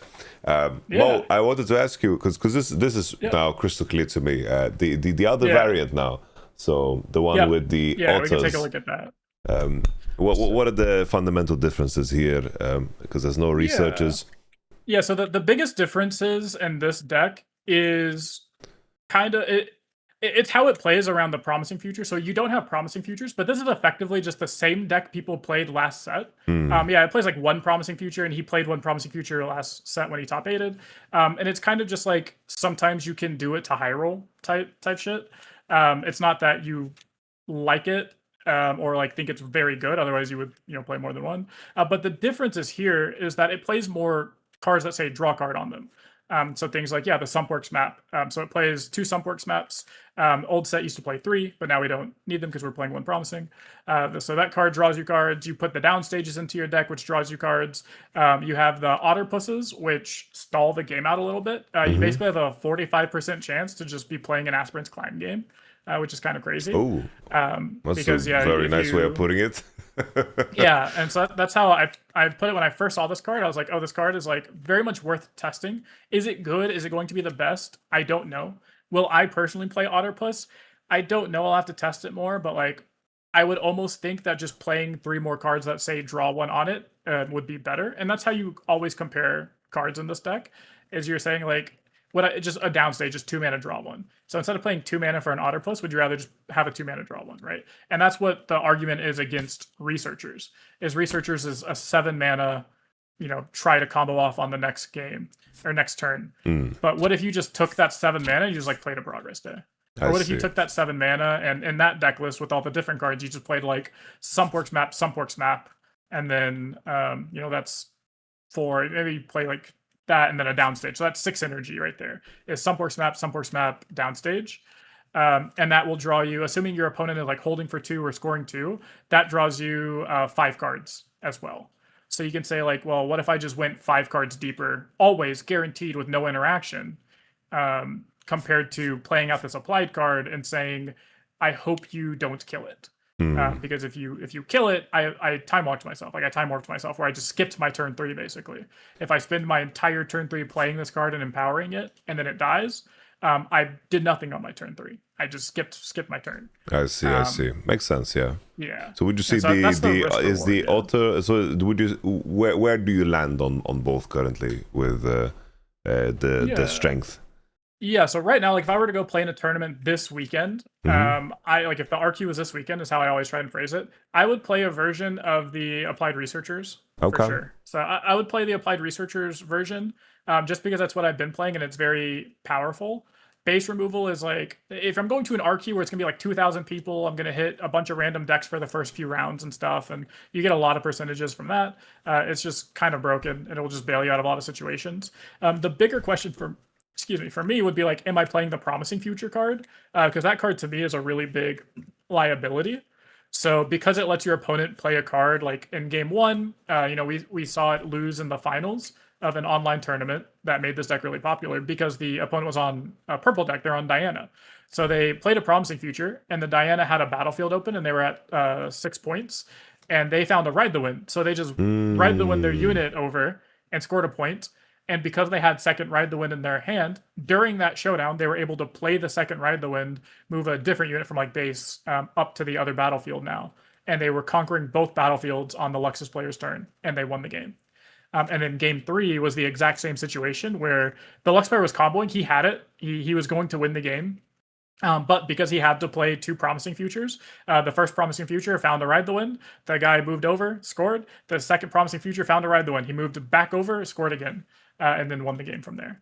I see. It's and then sideboard is the hardest games because that's where people bring in their like super anti-Lux cards. For example, Divine Judgment. Divine Judgment, yeah, that's what I have prepped.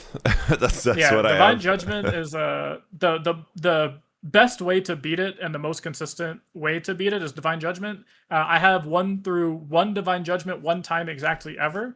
And it was because they Divine Judgmented after I comboed. So they didn't even get it off before. But I have never, ever won, nor have I figured out a way to goldfish it to where you can win through a turn 4 Divine Judgment. The best you can do is try and stop them from doing it by playing things like Sigil or making them use power or something. But if they just, are going second and they go turn 1, spin 0 power, turn 2, spin 0 power, turn 3, play Divine Judgment, you just lose. Like you actually cannot beat that card.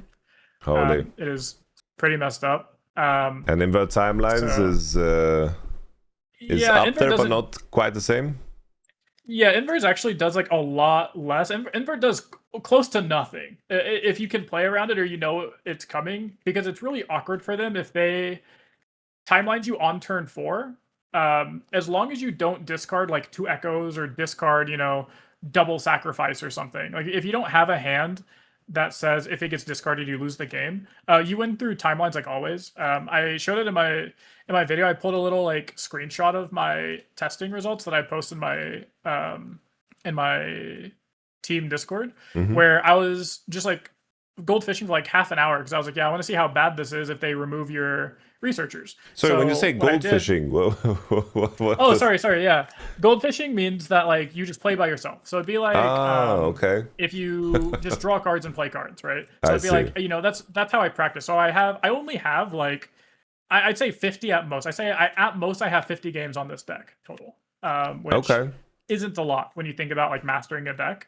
About 40 games is where you start to get like really good with it, and then usually around like 100 games you mastered it. Sometimes around like 70 or so. I only have about 50 games. However, I have pretty close to 15 hours of just goldfishing, which means I've sat here and listened to 1990s and early 2000s hip hop and just drawn cards for 14 hours. West Coast to East Coast, come on now.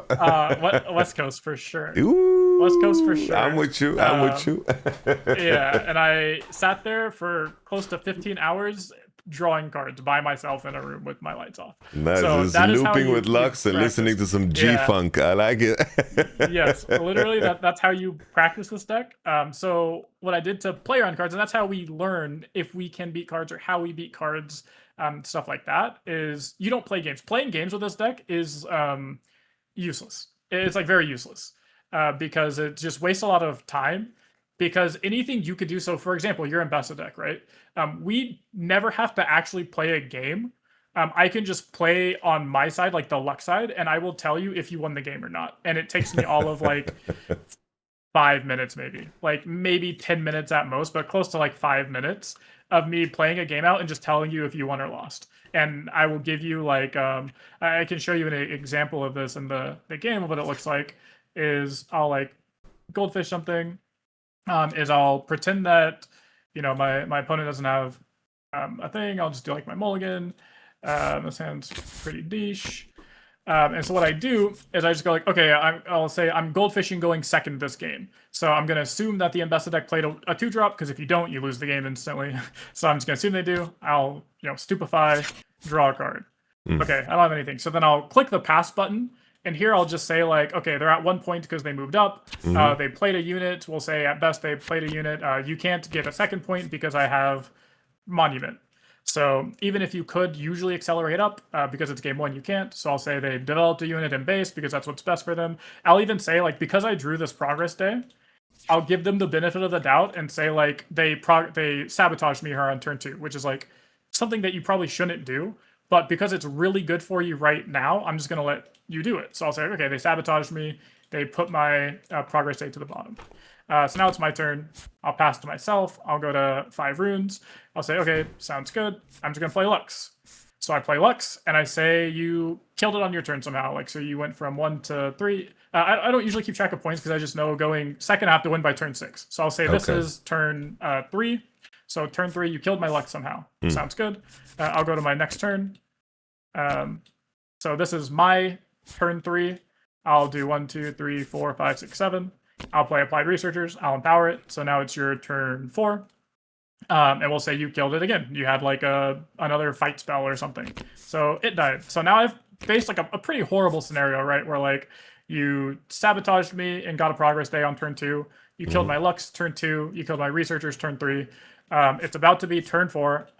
You have to win by turn 5 going second, which is what I tell myself, even if like, there are scenarios where maybe you miss a 2-drop, so I get a whole extra turn and stuff like that. But again, I always plan for the worst case scenario because that is what will help you like win. So now it's turn 4, and we just say like, this is turn 4 because I played Researchers on 3. So this is my turn 4. I don't have anything I want to be doing right now. My hand's like extremely good, but I just don't want to Echo Sack until the final turn. If I want to, I could like Echo Sack because I have double seal. It's actually pretty fine. Yeah, we'll do that. We'll do 1, 2, 3, 4, 5. We'll just play out both seals. We'll play the Echo. We can do 1 sacrifice. I'll float 1, 2, 3 energy. Sorry. I'll get my rune. I'll go to 3. My Echo dies. And I'll draw 2 cards. Because there's no draws that will not allow you to draw, right? At this point. No, yeah. You can never stop me from getting my mana from sacrifice. You can stop me from drawing if you have a counter spell. I meant like here in this moment, right? Like, are there draws that can kill you? Like, you can pull 2 birds here, and then like your mana is pretty useless. Oh yeah, for sure. Yeah, like if I low pulled chance, birds, which right? I drew like, I drew 1 bird here, which is like whatever. I have an energy, and this is why doing the sack echo this turn is kind of risky, because I know I'm not time warping. And because I know I'm not time warping, I could potentially just be wasting, 12 mana, basically. Yeah. Which still could happen, because I'm going to stupefy like my bird to draw a card. And tap 1 to stupefy, draw a card. I'll tap 2 to dredge up, draw a card. I'll tap 2 to play it from my flow, draw a card. And yeah, now my turn ends with a bird. Like, fortunately, I drew all of those draw spells in between the 2 birds. But yeah, if I opened with 2 birds, then I just like, waste cooked, 9 plus mana. Right. So yeah, so this happens. It goes to your turn. You go to 7 points. It passes to me. We'll just assume you don't have like second sabotage, which you can do. Like what I do from this point is I will like play out my turn normally, and then I'll say, could I have beaten like second sabotage? And just 1 card. And what that really means is like, could I have beaten the perfect sabotage turn 2, the killing my thing on turn 3, killing my thing turn 2, killing my thing turn 3, me doing that turn 4, and then you sabotaging this Time Warp turn 5. And it's like the answer is just no. Like if you sabotaged me here and you took my Time Warp, I would just lose because my other 2 cards don't do anything that I drew. All right, so that's pretty bad. But so I'll say, okay, yes, I'm okay with losing games if it's, you know, that scenario of Sabo, kill spell, perfect Sabo. Okay. Yeah, and then that's how you practice. So we'll do 2 seals, 2. So this is just a 0 mana draw 2 Time Warp once you have 2 seals in play, because I'll draw off the Lux. I will move in this guy here to get a rune back. And then I will go to my next turn where I untap everything. I get my final 2 runes, draw a card for turn. And this is looking pretty okay. I mean, it's a little bit scary. Like if I find an Echo, I just like, and I don't find more cards to draw, I probably just like lose. Because again, I don't actually care like what you have. Like I'm just gonna pretend you have like 1,000,000 might units. Like you just have, you know, 4 1,000,000 might units here. As long as you're scoring your 2 points, that's all that matters. Yeah. So I'll Shadow's Call to draw 2. I will do a Promising Future here. So 1, 2, 3, 4, 5, and 1. We'll play the Promising, and we'll see what we get. So we'll do 1, 2, 3, 4, 5. No Echo, but we did hit another Promising, which is pretty good. We'll put randomly on bottom. And here, like the hard part with Promising is like, what cards could you have that interact with me or matter? And it's basically just Sabotage. So I would say like, okay, I'm gonna let you sabotage. So I'll draw 1 off the first Promising. I'll let you sabotage me. This Sabotage here honestly doesn't matter too much, but I'll probably just have you take like a sacrifice. Yeah, I think it's like just give you the sacrifice and call it a day. I will recycle a seal to now play second Promising. So we do that. We do 1, 2, 3, 4, 5. We hit a bunch of just like amazing stuff. We'll probably just play the Progress Day because I have the Echo in hand. So yeah, we'll just play Progress Day. And then here, I'm going to assume you just have literally nothing. The worst case scenario would be giving you a 3rd Sabotage, but decks do not play 3 Sabotages typically. Yeah, at this point, this would be the 4th Sabotage in this Goldfish. So, so I would say like, I would say there's nothing you can do here. Actually, I can't take this Progress Day, so I don't have enough mana. So I do have to take the Time Warp. I was not counting my runes. So bottom. This Progress Day goes to the bottom. I'll draw 1 off of Promising Future. Time Warp will be 1, 2, 3. I'll float a rune. Sorry, 4. Now when you said you don't have mana for the Progress Day, is because you can't play the Echo and Sack. Right. Okay. Yeah, you have to have 6 mana to do Echo Sack. So because I only have 5, I can't do the Promising. I can't do the whatever it's called. Yep. So I'll Time Warp here. I have 1 floating. I'll draw off of the Promising, and I'll draw off of the Time Warp from Lux. This is all banished. I can do 1. Oh, sorry. I like 1, 2, 3, 4, and I can play a Researchers. And I go to 9. I go to 12. 3. Yeah. Okay. Let's play Researchers. I'll crash this into something. I'll get a rune. And then I will go to my next turn. Well, I will untap everything. I'll get my 2 runes. I will untap all of this stuff. I'll draw for turn. I will tap 3 to empower my Researchers, which is this button. Do that. Yep. And I have 8. So 1, 2, 3, 4, 5, and 1. Play Echo. 1. Sack the Echo here. Yes, I'll float 2. Put this to bottom, untap everything, get a rune, draw 2, 1, 2, and then we just drew like pretty much everything. We'll just do like 1, 2, 3, 4 because we can still Time Warp after. We'll play a Promising Future. 1, 2, 3, 4, 5. We'll put an Echo into play. We will recycle, or I guess we'll tap a seal. We'll draw off of the Promising Future, and then now we just have like Time Warp for 9 and 3 because we don't have to do anything else. Yes, sir. So we'll tap and do 1, 2, 3. Draw off of Lux. We untap everything, and then we win the game here. Understood. Like 1 Shadow's Call, draw, and we drew the sack. Yes, and you went right, and so this is how you goldfish. Like this was kind of long again because like when you are talking and explaining things, it makes it longer. But overall, this entire game or this Becomes entire like a Goldfish pattern recognition in the end, right? Like you just see when you make it through and. Yeah. Okay, So this okay. this entire game took 11 minutes. So it was 11 minutes since we started this Goldfish game, and I was with us talking and stuff, right? Yeah, And this told me that like even if I play through like the worst sabotage possible on 2, you killing my unit on 2, you killing my researchers on 3, so I effectively wasted my turn 2 because I played Alexa and it died. I wasted my turn 3 because I played researchers and it died. I still just won the game on turn 5, going second. yes, sir. Through all of that. The final side that I wanted to cover with you, because I've taken up so much of your time at this point. You're good. In terms of your sideboard, in terms of just what you I know you mentioned like the ash against purple. How do you treat your sideboard? Because you mentioned the game one is the easy one before all the Lux hate comes through. Coming into the second, how does things change? Sure. So we can take a look at like the more common build because this deck's a little bit different because it has the researchers in the side, which isn't very common. This is going to be way more common where you have effectively 3 salvage, 3 wages, and then you have your infinite point combo.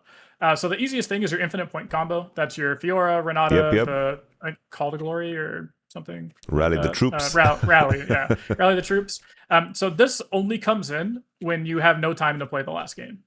Because you always win like games 1 and 2 by just, like I said, you just pass for 4 turns, or maybe you have triple time warp, and you can win that way.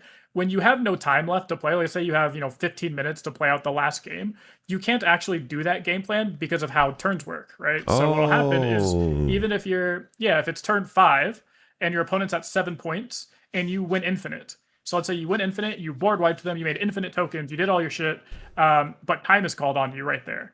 What happens is you move your tokens up and you go to 2 points, and you just always lose that game because there is only 2 points. Like your opponent can give you the homie concession where they say like, yes, technically, or yes, you like would have won if we had more time, but they have like no, they don't have to do that, and a lot of people probably won't do that, especially like in day ones.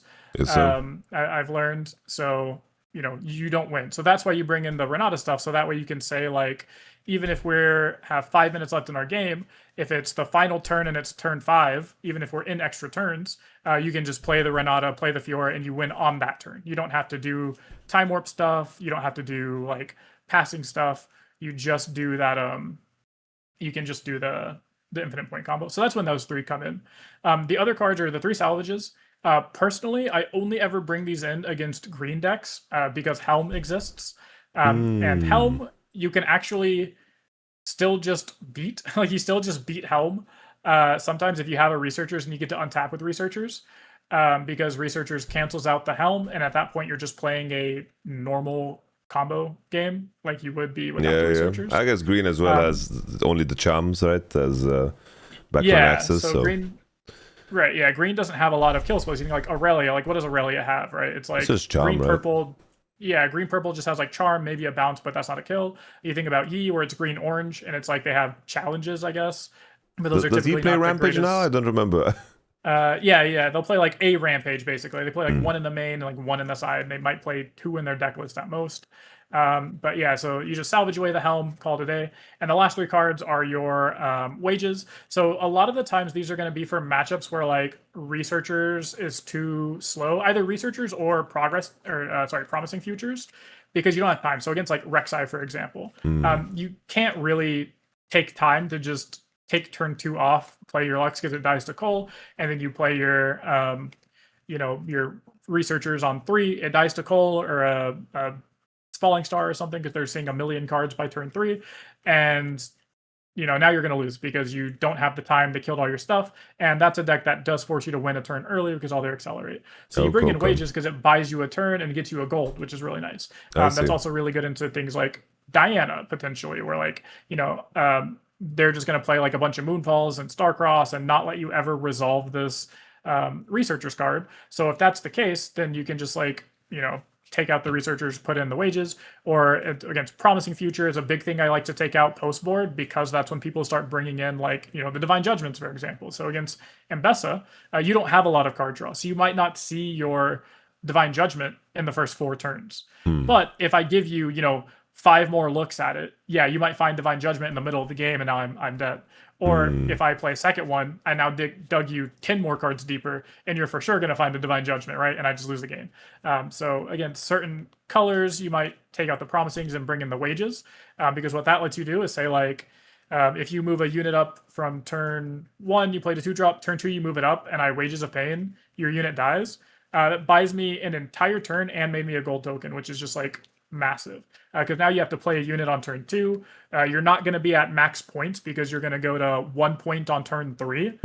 So I have a whole extra turn to do a bunch of stuff. I have the gold token, like I said, which lets me just rip a progress day, like on the next turn, so and not a single de-ramp Wages of myself Pain at just saves you, gets you 10 mana, and allows you another draw.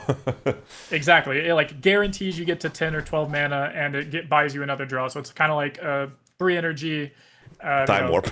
Ramp 2, 3 energy time warp. Like it actually is. That's how we describe it: is 3 energy time warp. Whenever you stop their turn 1 unit, you time warp them. Nice. So that's what it is. And then that's when you would bring that stuff in, basically. And the big thing that people make the mistake of is over sideboarding. So there are a lot of games where I just never sideboard. So like against Mbessa, there's a chance I just take out the researchers or the promising futures. Against every yellow deck, I'm just going to assume they're on like Divine Judgment.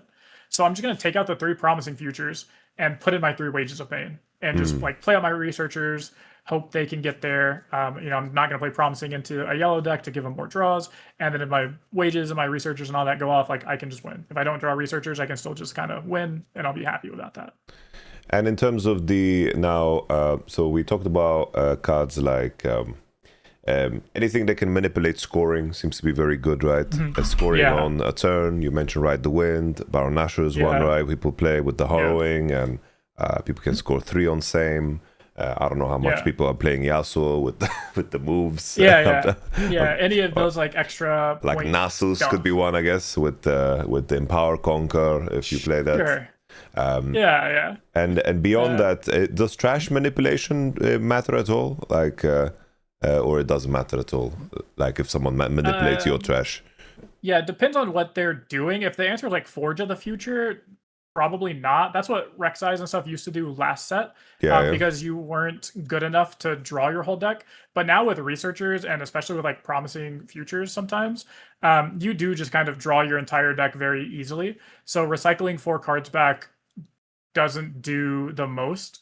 And if you are worried about that, you can bring in the salvage if you want. But at most, they're stopping you down or slowing you down by 4 cards. So you have to draw 4 more cards, which is basically like resolve an extra progress day. Or again, if you ever untap with researchers, it straight up doesn't matter. To get past 4 cards is just 1 promising future. So if you do play a promising future after they've recycled a bunch of cards through, you skip those 4 cards that they put back. So let's say you put back like bird, researchers, right? Like the worst 4 cards possible to draw in the end game. You can play promising future. It looks at 5 cards as long as you keep track of where those 4 cards are in your deck. And that way you're allowed to just pick the 5th card that isn't those 4 dogshit cards, and you just throw those to the bottom of your deck, and you're back to basically having a normal deck where you're now going to draw the rest of your deck, which is real. Like you're going to draw the echoes you recycled, or you're going to draw the like sacrifices that you recycled, anything like that. Okay. So if you could pick a card for in each color, that would be like the ultimate sideboard, like to fuck with Lux. So we have Divine Judgment. Divine Judgment. Number Bryn 1. Here. We'll go. Let's see let me pull up the colors. Actually, I don't remember the colors off the top of my head. Okay, we have Divine Judgment. We have Bryn here, and that's only because your red decks don't really do much. But if they are on Promising Future version, specifically if you see them play Promising Future, if they're on Promising Future, because what happens is, you find a Bryn here off your Promising Future, you play the Bryn here, and they can't play cards for the rest of the turn. They just lose. Makes sense, That's pretty good. Green, honestly, Ahri, like green Ahri, just to increase your clock. I think that's better than Helm, personally.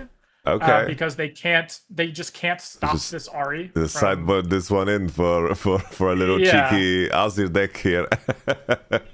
Like the green Ahri just like gets you extra points, and it just increases the clock, so it makes it to where they can't win on turn 6 going first, they have to win on turn 5 going first. Or maybe they like have to win on turn 4 going second, which if they haven't applied researchers in play, they can do, but it's hard sometimes. But if they don't have applied researchers in play, they literally cannot win on turn 4 ever. So that's good. The more common answer is people are just going to say like play Helm, play the new green Defy is also an option. The green 1-mana counter spell that just says counter Crumbling the Sands. second. Yeah, Crumbling Sands is like an option sometimes because it can counter a like a Time Warp in the late game, because oftentimes they're going to go like Echo Sack Time Warp or Echo Sack Promising or Progress Day or something like that. Anytime they play a Promising Future, your Crumbling Sands is live because they've played a spell, and now whatever spell they get off of the Promising Future is allowed to be Crumbling Sands. So if they try to do some cheeky like turn 3 Promising Future, oops, I hit a Progress Day, and you have a Crumbling Sands in hand, you can just counter it. And you effectively just made them spend 5 energy and a power to draw 1 card. Okay, nice. And that seems pretty decent. But the best answers are going to be Helm or Ahri. I think Ahri personally, but Helm is an option. Okay. Yeah. Divine Judgment, blue, I'm prepared for my ambassador. Yeah. Go ahead. Continue with blue, yeah? Sorry. Yeah. Sorry, yeah. Blue, I don't know. I don't think blue does anything. I don't think blue has anything. I'll be real with you.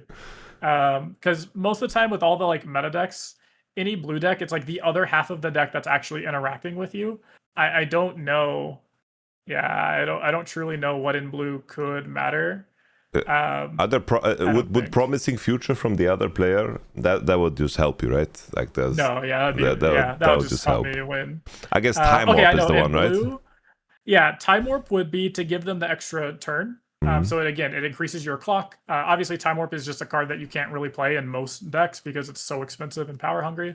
But honestly, the best thing you could be doing in blue is the Porobot Swain stuff. Oh, yeah. Where, again, it's just like cheating points. So basically anything that can cheat an extra point to increase the clock is good. Sprite Fountain is actually the best. I was just scrolling through cards. It's just Sprite Fountain. You just play Sprite Fountain on turn 1, and that's really good because it gives them an immediate conquer, which basically no deck really does. And then so having an immediate counter, especially going first, an immediate point going first is insane. And then you get, you're still 2 points turn 2 now, which is just an entire turn ahead. So the answer is just Sprite Fountain.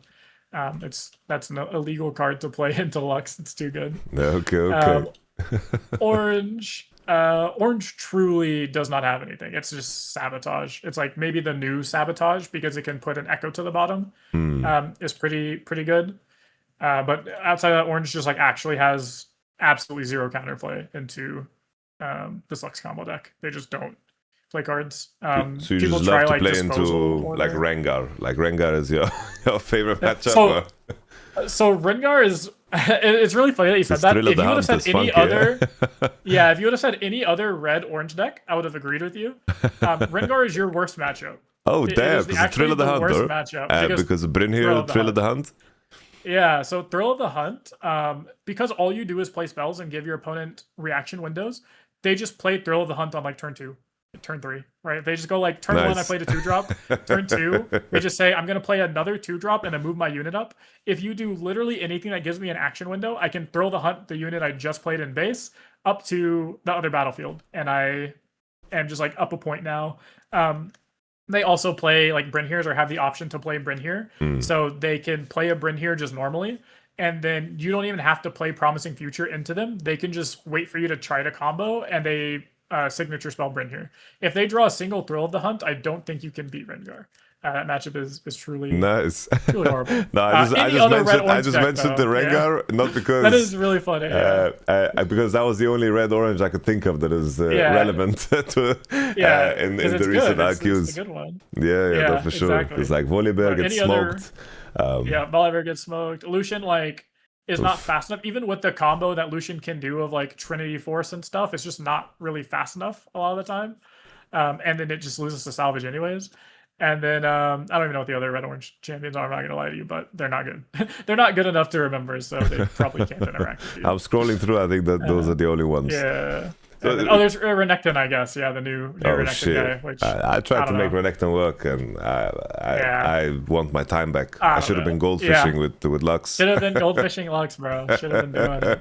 So yeah, there's that for Orange. Yeah. So the final question, and then I of course let you go because time has flown by, bro. Like I feel like I've been goldfishing now. I feel like I'm ready to understand, the steps. I think your explanation was really good. Do you expect us to see in the coming RQs in the Vendetta set? No, I mean, like I would expect it to do well. I don't expect it to be played a lot because Lux has like never been played a lot because it's not a deck people enjoy playing. So even if like even like the top players where you're like you are skilled enough to play this deck and win because it's in my opinion it's a tier 0 deck. It's the best deck in the game. It's like Alan for example easily could play this deck and win a tournament. He's just not going to. Most likely, Yeah. Maybe he does. He surprised me, but he just won't play this deck. Sam D. Sherman, like you said, an amazing player, one of the best in the game. He will never play this deck. Colin, another player, players just don't want to play this type of deck because it's not fun to them. They don't enjoy it. All these other reasons, and so it's never going to have a high play rate. And especially now with the best of like the medal chasing, like you can't get a medal for it. So the only reason to ever play Lux would be to win the tournament. And there's just a very few amount of people that can win the tournament. And then in that like subgroup of people, there's very few people that can win the tournament and also are willing and want to play this deck for 15 hours. Okay. So they have to play for 15 rounds. So you're saying we'll see it during the regionals. That's where we'll see a lot of Lux.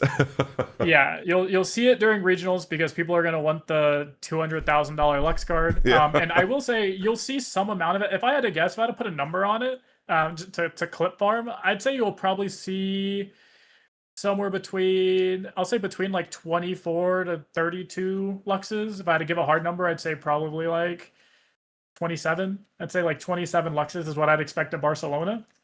Okay. And even in that's such a tiny number out of like a 2,000 person pool. Yeah. I fully expect it to top 8.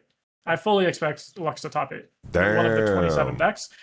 Because there is going to be at least one good player playing Lux. I should say, if a good player is playing Lux, like if Relivia goes to Barcelona, he locks in Lux, he'll make top 8, guaranteed, if not win. Damn. So it takes just a couple of good players. I truly think if you took the 8 best players in the world and you put them on Lux, the top 8 would be 8 Luxes. Damn. Like, truly, that is how disgusting this deck is when you take time to master it. It is just like truly disgusting. It is like, really? Bro, I'm gonna start goldfishing and then I'm gonna bully my locals.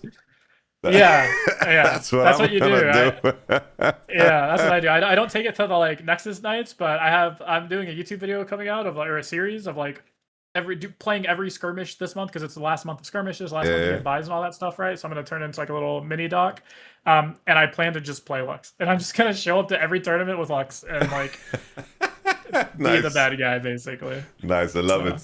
In terms of I'm taking advantage of you here a little bit, but in terms of in terms of where you place the meta right now, what have you found in testing as like stands out as the strongest outside of the Lux universe?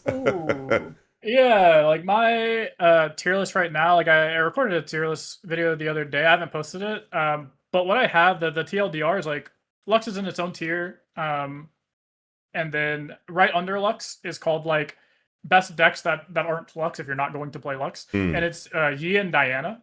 So Yi and Diana are just like in their own tier. So it's like Lux, Yi, Diana, best 3 decks in the game, and then right under that is Aurelia. Not because she's like significantly worse than the other 2. It's just that I don't think she's as good as them, and she's a little bit harder to play. She can lose a lot easier than the other 2. I think she might even like lose to those 2. You can struggle into Yi sometimes, struggle into Diana sometimes, and then Aurelia has her own tier because she is just better than every other deck underneath it. So it's like the top 3 decks are Lux, Yi, Diana, and then Aurelia has her own tier where she's better than everything except for those 3. And then you have this thing called tier 2, and it is just like every deck. It is effectively every deck except for blue-green decks that aren't Lilia because blue-green sucks. It's every deck that's not even Nasus? Yellow-orange. Yeah, not even Nasus, no. Damn, people are hyping up Nasus. I'm not Yeah, a no, people hype buyer up Scuttle because Crab, so I don't know. People think the Scuttle Crab card's good, but card sucks too. And then yeah, you have like blue wait, green decks are at the bottom, yellow I green. remember like was that your Twitter post like a long time ago? And I Yeah, interacted with probably. it and I posted a picture of Scuttle Crab. Oh no, that wasn't mine. I did see that, yeah, but it was the other guy that I talked with that basically had like pretty similar ideas. And then basically from his like Twitter posts, and I was talking about it on Twitter, and I was streaming, and this person just started like yapping at me about it, and I went on a fucking rant, and I ended up turning it into like a 45-minute video of why like Scuttle Crab sucks, and the only reasons people give on why it's good are just strictly skill issue reasons. Yeah, it's a time and a half, but yeah, The Scuttle funny thing Crab is, is up like, I there. posted a picture of the Scuttle Crab under that post, right? And I played Azir, and other people were playing Scuttle Yeah. Crab. But in the end, I was the only one playing Unsung Hero instead of Scuttle Crab, because Yeah, I came and to your the deck is conclusion good. that it's I didn't like Scuttle Crab. Yeah, and I think that's fair, and I think that's a pretty good conclusion, and that's why you're smart, tall, and dark and handsome, because you don't play Scuttle Crab. So there you go. No, I feel I realize what Scuttle Crab does is that it gives you comfort with being Yes. worse.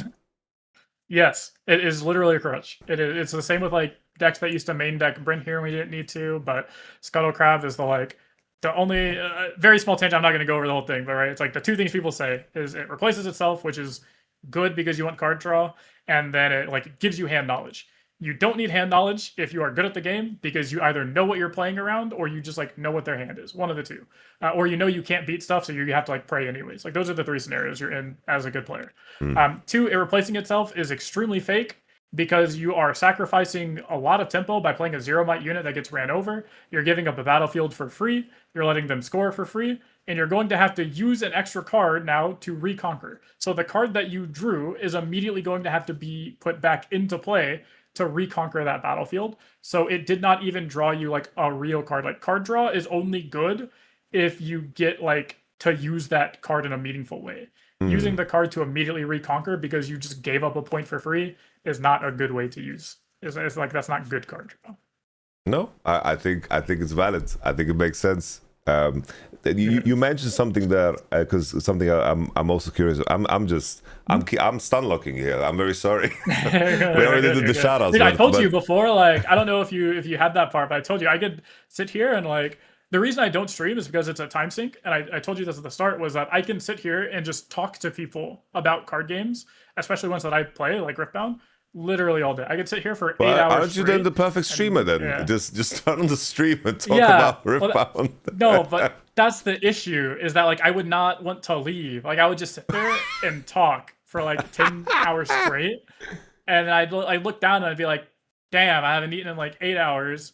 I need to go work out. I need to go take a shower. I need to like record a video. I need to like probably spend time with the person that I'm living with. It's just like you have all this stuff to do, and I'm just like, man, I'm just sitting here talking to card games, and like maybe I look up 10 hours in and realize it. Otherwise, I'm sitting there for 12, 14 hours straight.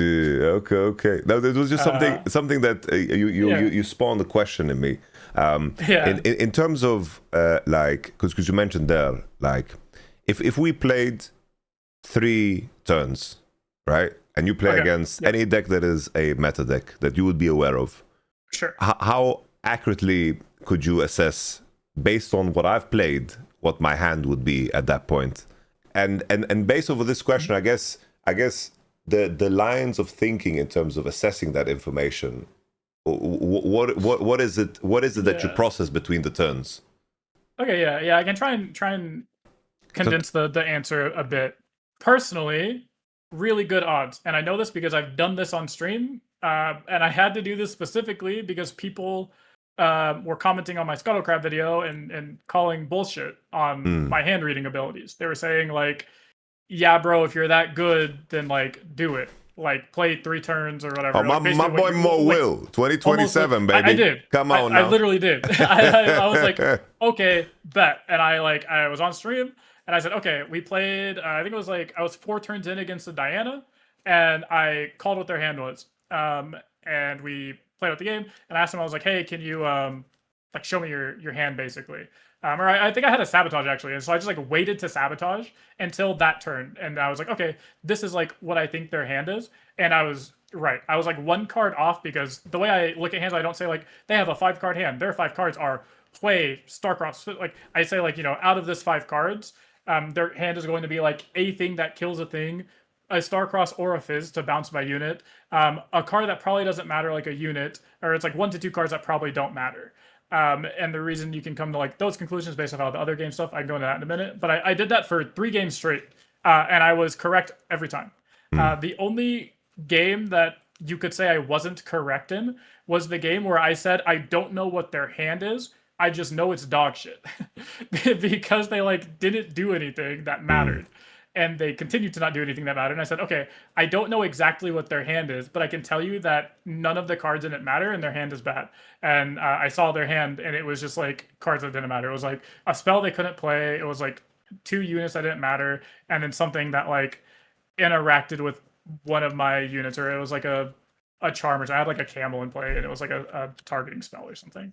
So I was like, yeah, it was like, I was right. So like, no, I didn't know the exact hand, but I knew that it was cards that didn't affect me. Yeah. And so I count that as being right.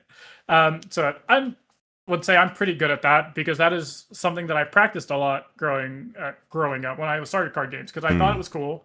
And I played a deck in Magic where you would play a unit, like a 2-drop. And the cat actually that says like, when I'm at a battlefield, name a card, they can't play that card. Or my say like spell. Basically I played a card like that in Magic. I was playing like an aggro deck, and I would play this 2-drop, and I would name a card, and the opponent couldn't play that card.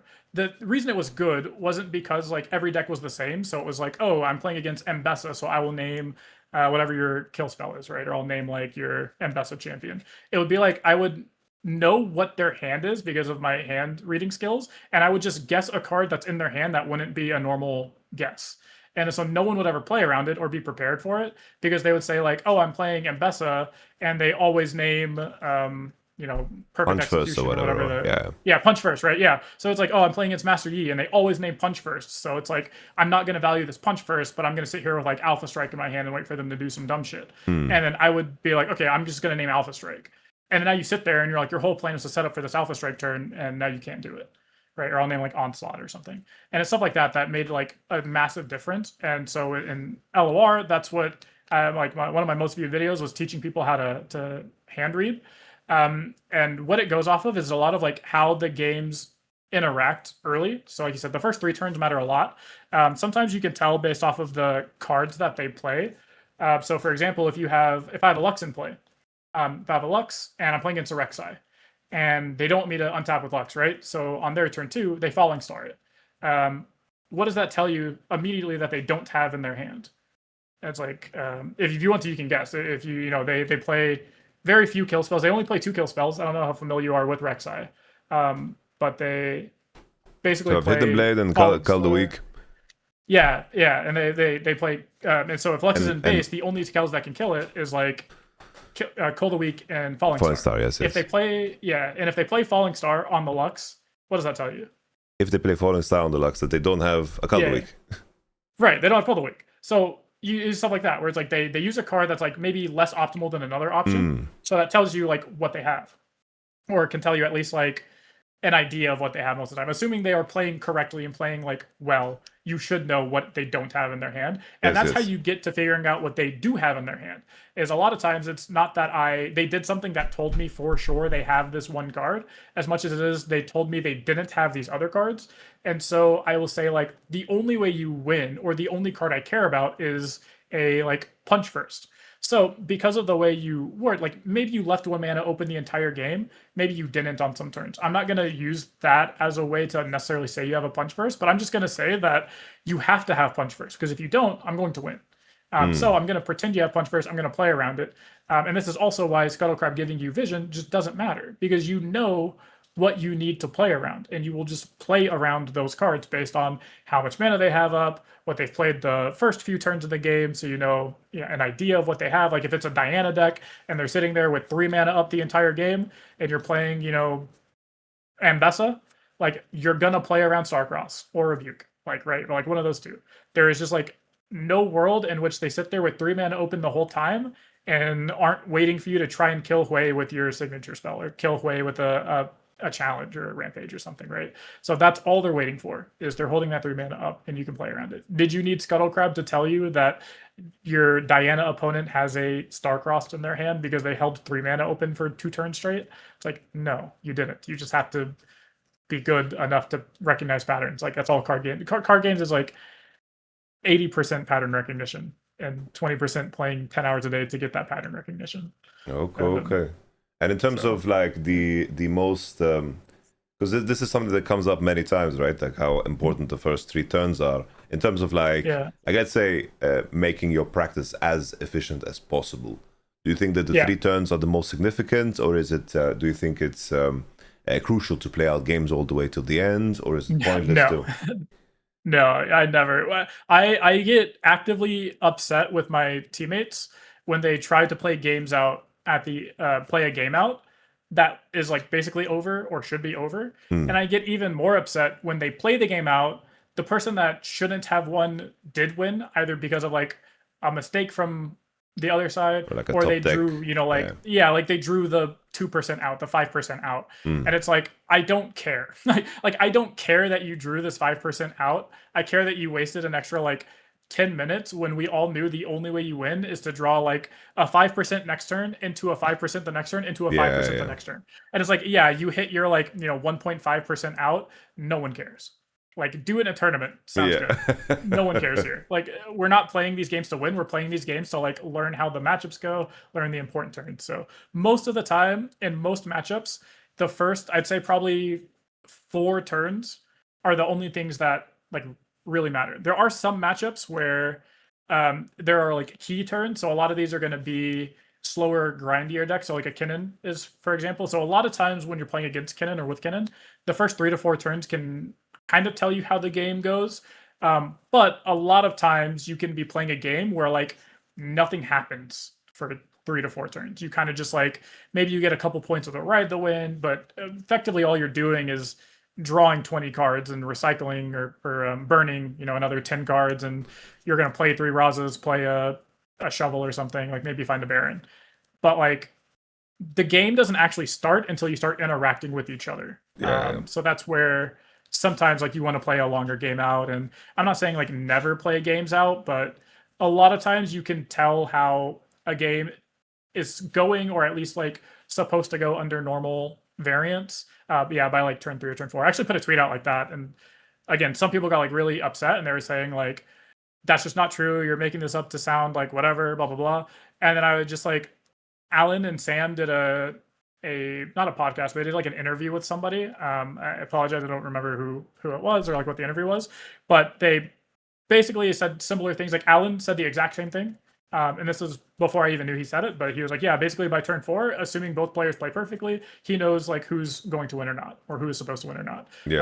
And then Sam said like, I like to play out games. He's like, I can tell, usually 2-ish turns out of like what's going to happen or what's supposed to happen. So if you're going to win by turn 6, then he knows by turn 4 if the game is over, and stuff like that's pretty similar. And it's because like the biggest reason that happens is because a lot of really impactful and important things happen in the first 3 turns, even if they don't feel that way.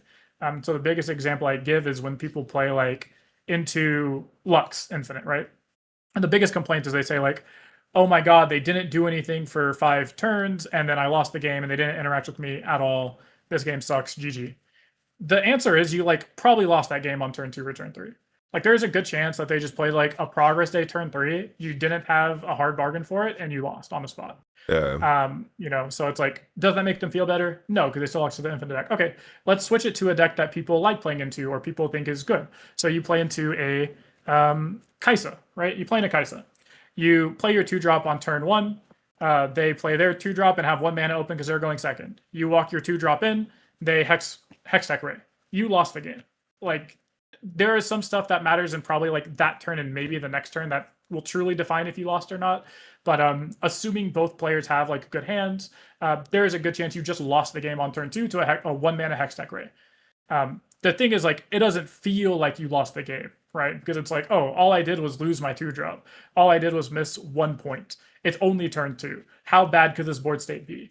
In reality, it's like horrible because they killed your unit, they took point tempo back. They're going to now get to develop in base. They're going to develop a Forerunner. They're going to be able to just like accelerate a Kaisa if they want to go to 2 points, draw a card, develop Forerunner on turn 3. All this shit's going to like unfold. And it all stemmed off the back of this Hextech Ray on turn 2 that you didn't play around or couldn't play around. And emotions play a really big role into what lead people to believe what like a close game is, or when the game was lost and all this stuff, when a lot of times it's determined a lot earlier than that. It just might not feel as bad, so it doesn't get complained about. So basically, like if I need to figure out a matchup, I grab a homie, and then let's say I want to learn how to play against, let's say, a simple one like Master Yi. Maybe there's the nuance of which battlefield is being played, which adds a layer of complexity. But I would just then drill the first initial turns. Master Yi is the best example, right? Because either you're on the board or you're not in most cases, right? And and then you have the answer for the Rengar turn or not, right? And I would just 2 hours, we would just play the first 4 or 5 turns, and just and then through that I would map out which lines I would, let's say, in my other deck think are the best, and then I just adjust my mulligan to it, and recognize which cards are like needed for me to go over. Like maybe I realize that On Guard is like really powerful because it's a cheap card that allows me to equip a Brutalizer and then go over any might swing that he might have, and that's how I just map it out. Yeah, exactly. Sorry, go ahead. Yeah. And then just as a no, please. My follow up would be like, so at the point where someone's really good, where does the like I would phrase it as bandwidth. It's like, I think like in League of Legends it's the same, right? It's like a lot of players can understand things conceptually, and they can understand it's like support is missing, they can keep track of people. Like if I tell a pro player to keep track of enemy jungle, they'll be able to do it, but can they keep track of everything at the same time and lane against an opponent that is really good at the same time? In terms of bandwidth allocation, where does like at the highest level, where does all the thinking lend itself? Yeah, so that's going to be your pattern recognition is really big, right? So it's like, in League, I'm not a master League. I've played for 13 years, but I am your like poster child for like Hardstuck Platinum player, right? All right. So like not horrible, but only not horrible because I've played for so many hours. Definitely not good. But like I can play Zed. I've played Zed for 13 years straight. So it's like, I don't have to think about a lot of things, right? So that's how these players get to that. It's like, you can track the jungle. Like, what are they not thinking about? They're not really like thinking about the wave clear pattern of like, I need to auto this minion, auto that minion, Syndra Q, E, of course, like whatever. Of course. And then it's full wave clear every time because they've done it for so many hours.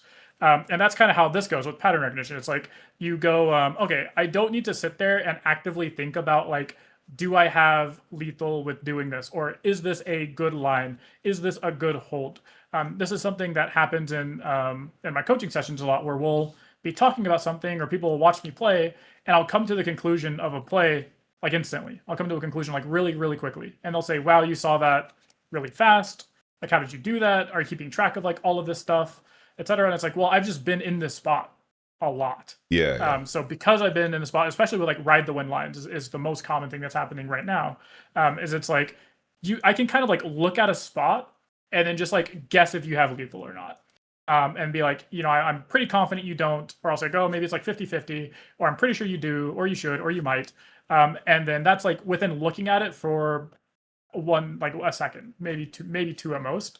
And then it might take me time to like actually figure it out. But a lot of that allocation is going towards what is like the difference between this literal game state and the game state you've seen 1,000 times. So when you play into Yi, it's like, okay, they're going to have a 2-drop on 1. They're going to play Yi on 2. Turn 3 is like, they might have a camel. I've practiced against that a lot. Turn 3, they might have like Charm, Trinity Force. I played against that a lot. Turn 3, they might just pass and have Rengar, right? So all of these things you play into a lot. So what your bandwidth goes towards is seeing like what actually is different, or what the actual scenario is. Like maybe their 2-drop is a Poro instead of a pit rookie, or maybe it is a pit rookie. So you can say, okay, well, I don't have to play around the Poro draw, the Death Trigger, the Rengar flashing in after they draw a card or something, right? It's like if they hide a card there, you know for a fact it's going to be a stun. And it's like a bunch of little things that are just specific to that game and the possible like outcomes in the future turns. Less about the actual like macro play, your general game plan, and all of this. It's like the same thing when there's a study or like a test done. I thought it was really cool. They took 3 different chess level players. So they took like your grandmaster, they took someone that's like intermediate, and then they took someone that was like a beginner, basically like really bad. They showed them 3 different positions on the board. With like up to, I think it was like 12 pieces or something. It was like we'll say 10 pieces. The grandmaster could memorize the entire board. The intermediate could memorize like half of it, and the beginner could remember like I think it was like 2 or 3 pieces on average. The reason they did that, the grandmaster passed every time. This is when the board was put in positions that should normally happen in a chessboard. So like with all of their thousands of hours of playing and all this stuff, they have probably seen positions like not this exact position, but they've seen enough positions like this to know about like where pieces should be, what to do, like an idea, like they have their fundamentals, right? And then they took those exact same 3 people and they showed them again like 10 pieces, but this time they arranged them in like extremely chaotic order to where like they like really wouldn't be happening in a real game. Like this stuff just like shouldn't be possible. And all 3 people had the exact same average of chess pieces remembered. Oh, so damn. the grandmaster had the same average chess pieces remembered of, I think it was like, again, I think it was like 2 to 4 as the beginner, because the beginner didn't change. They didn't recognize any of it the whole time. And then the intermediate, again, went from like recognizing like some from the opener basic classes and all this type of stuff to, again, memorizing none. So they definitely failed. And then the grandmaster, again, like I think memorized like almost the same average. I think it was like 1 more. Their range was like 1 more higher. And a lot of that was going back to just the fact that like they might just have better memory because some of them do like memory drills basically, but had nothing to actually do with chess itself. And that's how like card games work, or pretty similarly when it comes to that pattern recognition. So Makes if like sense. you and I played a game together, and every turn it was like somebody has to make a play, or like you have to say a play, I have to say a play. I will just say, if not like the actual correct play, at least like the play you were going to say or a better one, faster than you were most of the time. Even if I've never played the deck before, I can just like off of knowing how orange yellow unit based deck usually does into like Diana. I can say like, oh, we should probably move up. Oh, we should probably not move up and hold our unit back. Oh, we should probably do this thing. And like I obviously like could be wrong, could be very wrong, and you having a bunch of games on Investo would be like, no, that's wrong because I've seen this spot, and you'll be able to tell me like, oh no, I recognize this spot, I know what's about to happen, so let's not do that. Let's do like this thing I want to do instead. And that's where that like, even though if you want to say like, someone's a better player than the other person, not as good player can still have a better play or better input in scenarios if they have seen it more often or experienced it more often. So it's the OTP versus the pro from if we take a league example. It's like the yeah, and that happens in card games too sometimes. Like actually some of the best practice you can get is just finding like one tricks and just being like, I remember like in set 1, I played a lot of MF Aurora, and a lot of people wanted to like scrim into me on MF Aurora because it was just like the deck was good, I played it really well, and very few people like had it built correctly, played it correctly, like been in that spots, because there's very few people that have thousands of games on X deck right now. So it's like if I wanted to play against an Azir, if I wanted the very best Azir practice, I just go hit up Squirtle, because he's probably has, if not the most, like probably some of the most games on Azir. He's had some of the most like interesting spots on Azir, and obviously he knows how to pilot it well enough to win 2 tournaments, or I think he's won 2 tournaments, but he's like done really well. Maybe he has won 2 tournaments. Actually, he won 2, undefeated actually. He did win 2. Okay, which is yeah, crazy. yeah. I was gonna say, I think he's like on an insane tournament run, right? Where it's like he's played 3 and it's he like won 26 the last 2. wins and 1 draw, I think, or 2 draws. Yeah, it was disgusting. It reminded me of like Allen's record of starting the first tournament into the second tournament into the third tournament. Like the first regional in Houston, he made top 8. I think he had 0 losses in ID and had 1 loss in top 8. The second tournament he won. He didn't drop a single game. the third tournament, he went undefeated again into top 8, and then like lost in top 4, I think, or something. So it's like he went like X-2 at most across like 3 tournaments, like 30 something rounds, and it's like just so disgusting. Freaky. Yeah. I'm surprised by because with everything that you're saying, right? Like I don't think there's enough room in the game right now to like maybe someone's gonna bring up something insane in Barcelona. Maybe there's some tech that maybe a few people just know. Oh, sure. But it's probably like optimization to the decks that people will play, right? Yeah. Like for example, there was a very simple one was the just adding Fiora to Master E, like which seemed to make such a big difference against a field that had a lot of E players. And in the context of right now, it's like still we have not that many cards, but something that it's kind of freaky is that obviously in the next 9 sets, this is like the only time where we will have so many sets in play. I guess every Worlds will have 8 or 9 sets in play. Okay. My question is, do you think we will get to a point where there will be a massive benefit to maybe playing something weaker to throw people that have that much time invested into decks to throw them off? Or is it as simple as, oh, I'm playing against the Teemo, I just pull up the best Teemo deck from the last RQ, and now I know what it does, and I'm going to walk to the table? Because that's what Sean told me that he does when he has an opponent at an RQ. When he sees what the opponent is like. Yeah, he just pulls up like, best oh, they're stuff. on. I think it's. I'm going to tweak the question a little bit because of how you phrased it. So the question you asked was like, is it worth it or going to be good or like plus EV is probably is how we would usually phrase it to play something worse to catch them off guard. And the way I would phrase that would be not necessarily to play something like strictly worse. So like, if we're playing Teemo, I'm not just going to play like a bad Teemo deck because it's bad. Like if I'm playing something, it's because it has like purpose. Of course, it's like, I played Lucian in Las Vegas, right? Lucian, no one called Lucian like a good deck. But I played Lucian because it was really good into Draven. It was really good into like purple decks specifically, specifically like the Draven stuff. So I played a weaker deck on a tier list because I liked the matchup spread, because it did some things that I really, really liked about it, and it did well from that. I think people can do that a lot of the time where a lot of it is like you said, like deck optimization, where it's like, I'm not going to play a Diana deck and just like take out the Moonfalls and put in Teemos and stuff. Of course, but I'm going to play like this version of Diana that is probably good enough into this thing that I'm wanting it to be. And now people try that every tournament, even right now when we only have like 3 sets and stuff. The issue is that it just doesn't really work very often, and that goes hand in hand of like, you don't want to tell people don't test decks and don't try wacky things, because then you will never find this crazy stuff, but also unfortunately it is true where most of the time if you just play Master Yi, you will do better. Like you will just have a better like run. So right now, I think that's happening. Like, could happen in Barcelona with like Akali. I think my teammate has a really good Akali list. I think he has probably the best Akali list. Definitely the best Akali list I've seen. But obviously, I haven't seen every Akali list. I think it's really good, but it is also different than every other Akali list. It's different than like the popular Akali list, which is like, again, like what Sean is saying. Like if you just look up best of Akali, or you look up like, Sam D. Sherman is posting a lot of deck lists. He's a pretty popular streamer and stuff. So most deck lists are going to come from streamers, are going to come from these websites telling you it's popular.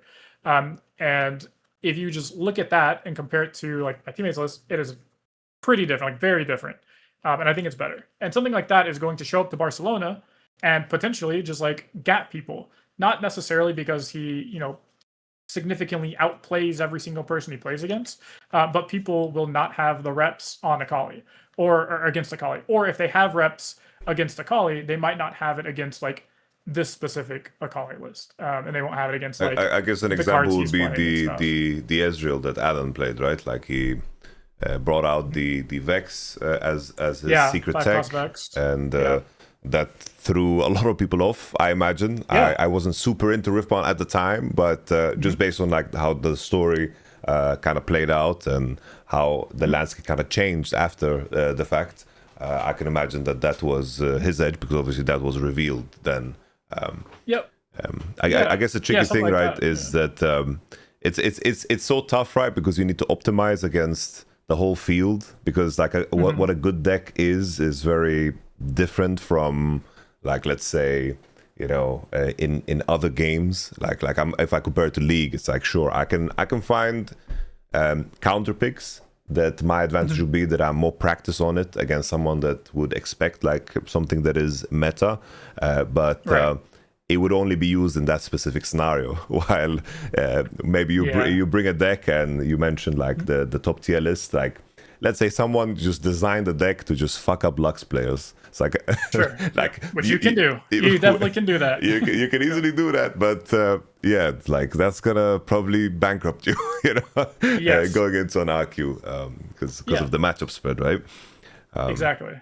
Yeah, and that's what people. I tell people a lot at RQs, like especially in set 1, because MF Aurora could not beat Victor. That was just an atrocious matchup. You would like basically never beat Victor, but your upside is you beat everything else. Like you smoked. It was the only deck that like was super favored into Kai'Sa in set 1, and then the deck was also favored into Annie. And the 2 most popular decks were Kai'Sa and Annie. The 3rd most popular being Master Yi, and you also would just smoke Master Yi as well. But people say like, oh well, no one is going to play MF Aurora, or it's not going to win because your Victor matchup is just so bad.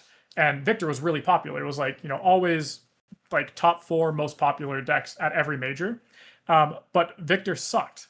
The deck sucked. It averaged a 4.5% conversion rate at majors in China.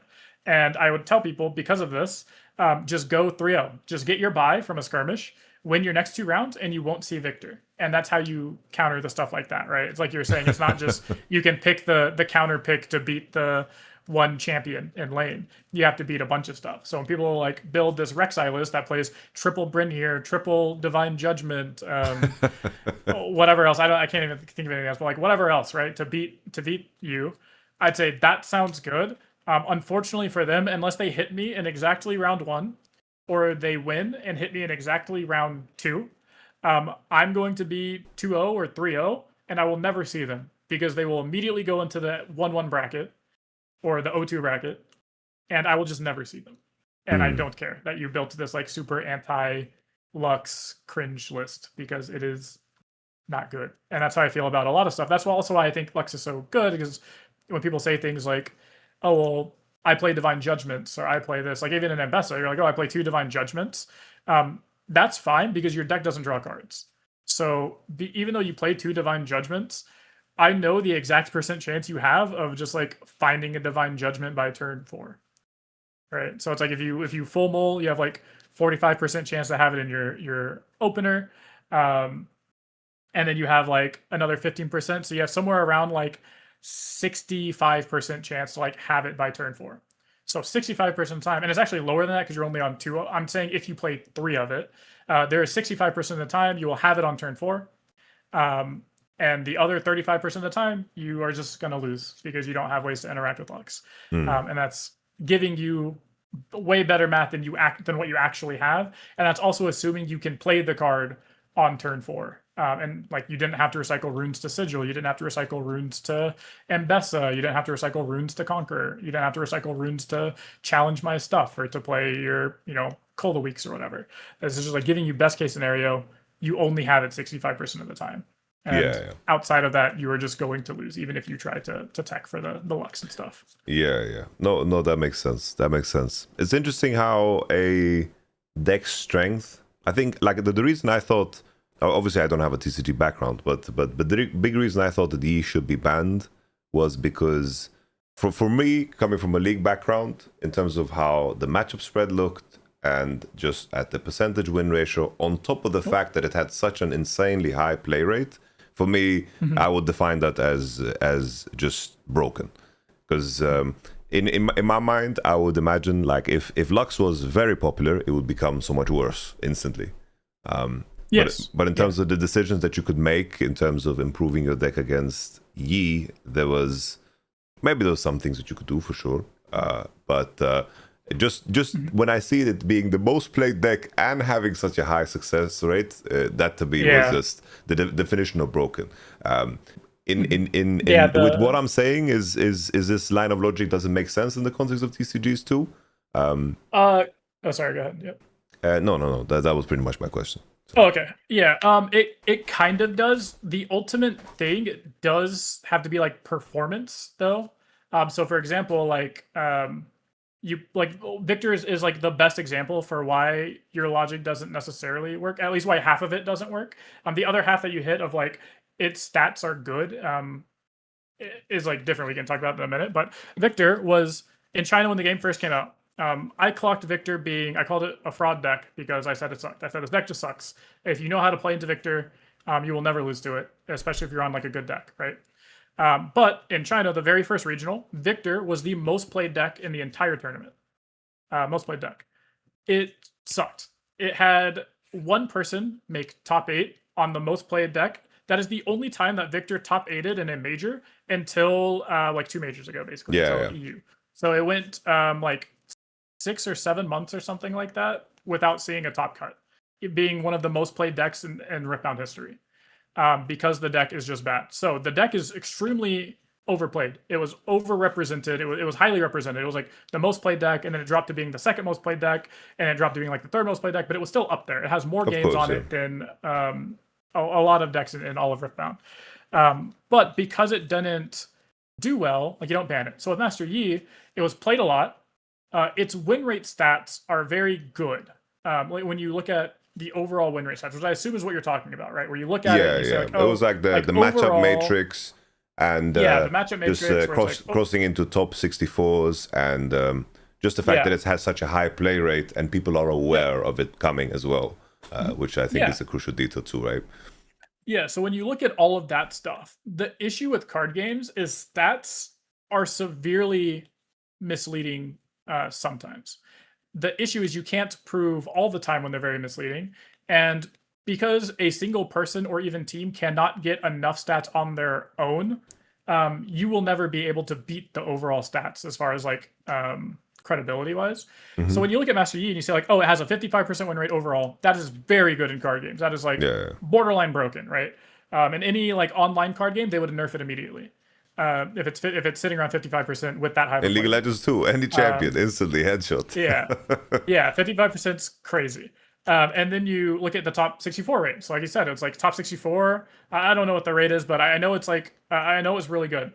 But then you look at like the top 16 rate or the top 8 rate or the like winning rate, like the whole tournament win, and it just drops. It just drops off because when you look at stats for card games, the unfortunate, and this is going to sound very ego, but I'm not saying this for my own sake or anything. A lot of people are not very good at card games, and that's fine. A lot of people are not very good at a lot of games, right? Or a lot of things that happen. So because of that skews the stats tremendously when you're playing against things like Master Yi, where the deck is extremely easy to pilot. The deck is really hard to mess up. But I would argue, right? I would argue in that context, right, is that people will always be people, right? But I guess it depends on what your ambition is, right? Because I imagine from your perspective, what you are presenting here, right, is that if it doesn't break into top 8 and doesn't beat the best players, then in certain contexts, it's not an actively, like it's not a broken deck. In that context. Correct. If you want to make top 64, it's broken. And if you want to do it while you have a full-time job and you have parents and you have children, then Master Yi is the way to do it. Uni or something. Yeah, exactly. And that is exactly what I'm saying. Is like it is the deck to top 64 because you can X3 easily. You want to get your RQ invite ever. You literally go to Twitter, Google or search onto Twitter like top 64 RQ or Barcelona top 64 or regional invite or anything like that. Everyone tells you to play Yi for the same reason, because it's good. It is good enough to just stat check people. So if you have a bad deck list, Yi will beat you, even if you're a better player. Yi will just like beat you sometimes, assuming they're not, the skill gap isn't like too wide. They will just play better cards and you just struggle into it. That will just happen, right? So that's why it makes day 2 so well. That's why it makes top 64 so well. It is only ever won one major. One major ever. Got second place in one too. In America or in the West. Yeah, it got second place, and it's like made a couple of top 8s. I'm not saying it's never top 8. Like especially set 1, it did well. I think it was like 2 or 3, and I think it was like 2 in top 8 or something. But anyways, it like can convert into top 8, and it like can win because we saw it win. We saw it hit finals. Once you're at that point, it's like really any deck that makes a top 8 can win. It's just variance at the end of the day. And it's like when you look at that, you see it's not broken. It is just like at the highest level. So then it comes down like, what do you want to balance for? And that's like its own topic and video and stuff, right? Of like, do you balance it and ban it because it's a 55% win rate deck across 1,000 games at a 2,000 person tournament? Like that makes sense. Like if your average player is just going to get dog walked by Master Yi, like probably ban it or probably like do something about it. If your goal is to just say like we're gonna like adjust towards the top players and say like, yeah, Master Yi is not a problem at the highest level because it's not winning anything, it's not like doing these things. Like Aurora is the perfect example because everybody wants Aurora banned, and a lot of the time it was for power levels or power reasons, where there's like, oh, Aurora is like beating me, it's beating my bad deck, it's beating me at locals, it's I thought it's always because it's boring. And it's like, yeah, sure, it's that's like the same argument against Lux too, right? It's like, yeah, some games are just predetermined that you lose. But to be fair, all decks are like that. You can argue that easily. I've learned that through our conversation, right? Or not that I've learned it, but basically it's more obvious to me than before. But so, the act of feeling that you have some kind of say, it feels good. Yeah, I am a preacher of agency is fake, and people hate hearing that, and people will argue like for hours because it makes them feel bad or it makes them feel less special. When I tell them that agency is fake, I put an asterisk at a high level. At a low level, agency will win you every game. Like playing a deck that gives you options, you'll beat players that are just worse than you because you make better decisions than them, right? But once you get to a high level, or you play against someone else at a high level, there is no agency. It is just like, what order did you draw your cards in, and did you make the correct decision? It's not like I have 4 decisions and I took a line that's like probably good into most. It's like, no, there is only like one correct decision, and then there are just decisions that are less and less far away from the one correct decision.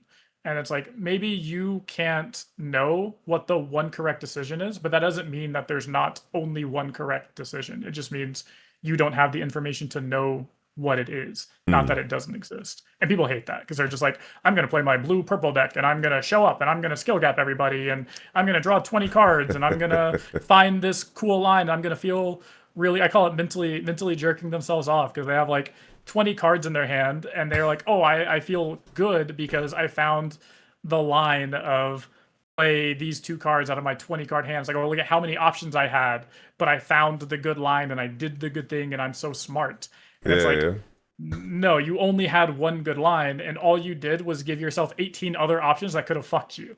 It's like that is just like actively bad. Like giving yourself those options is just worse than saying I gave myself 20 options and I found the good one. Is you gave yourself 18 bad options to pick from and you had to hope to find like the good one. Is like a more blunt way to phrase it. And people just get so upset at that because it makes them feel less smart and good, I guess. It's like you can't be mad because it is the truth. Like there are. I'm a demon, bro. People are. I just say things that like I'm not like saying I'm right 100% of the time, but I'll say things that are pretty like agreed upon, or it's like when you break it down, it's like, yeah, this thing is like pretty true if you think about it, and people will just like immediately refute it. They'll just be like, nope, I don't like it. I don't like it, and you're an asshole, and you think you're better than everyone. And I'm like, all of those are true, but also I'm right. So like, I don't know. I don't know what to tell you. No, wonderful. No, I think it's like it's a very rational conclusion. I think it's like in this it's like there is going to be a correct play, and maybe now like definitely we have very limited data. It's like. I think it's one of the things, to me personally, is one of the things that makes Riftbound more appealing, because I do think that if we had a client and there would be a way to, like an API that would process all the matchup data and we could see how like Master Yi is played against Diana 50 million times, and we would just see like the lines that would be winning for Yi, and it would be kind of solved in a way. That would take the fun out of it for me personally. So I hope they don't make that data available if they ever make a client. There's a charm in because this is also like in League is the same case where maybe you can help me on this, but was there could Lux could Lux be looped earlier than when it was played for the first time, or was it something someone figured out later on in a set, or was it like solved on the first RQ? I wouldn't say it was solved on the first RQ, and this is like pretty common with like decks and stuff, and how this works is it was discovered and talked about pretty early. Basically, as soon as it got like revealed or so, like when we get the set reveals, there's thousands and thousands of people that play this game. There's thousands of people on like Reddit and shit, and they'll post infinite combos immediately, especially like infinite combos. So especially infinite combos, because people love that and they think it's like cool or quirky or funny. So there's a lot of infinite combos in this game, by the way, if you didn't know. They're just all really, really bad. They're all really bad. Except for like this one and like the Jace one, I guess. But what happened is the set dropped. It was only available this set because we got Sacrifice as a card. Before Sacrifice, this was not possible. Like maybe you could have done some weird loop or something somehow. I don't know. I just know that I think you could have done it with like Cola Weeks was your option. Is like people tried to do it with Cola Weeks because Cola Week lets you kill your Echo, restand all your mana, do all that stuff, and you can do the same loop of kill Echo, do all that, but you had to like draw more cards and do all this other shit. It wasn't good at all. But what happened is at that first Chinese RQ, somebody played it and did pretty well with it. I think they got like top 16 or something, or top. I think they were like one game away from making top 8, if I am not mistaken. But their list, I don't think was very good, is from what I recall. I was not like a super into Lux at this point, so I don't know like the full history. I just remember it being like not the best type of list or whatever. It got like super optimized after that. And then it slowly got like more and more optimized. And the issue is like once you saw a list do really well in one place, then that starts making people think like, oh, well, what if I played the deck? Or what if I optimized the deck? Or it's like, I can make this better. And that's how you get people like Relivia, who was the first person to, I believe, top 8 with Lux, period. Was the first person to top 8, the first NA regional with it live, I believe, if I'm not mistaken. That could be wrong, but it was at least like, or I think it was just like Hartford, like this last one.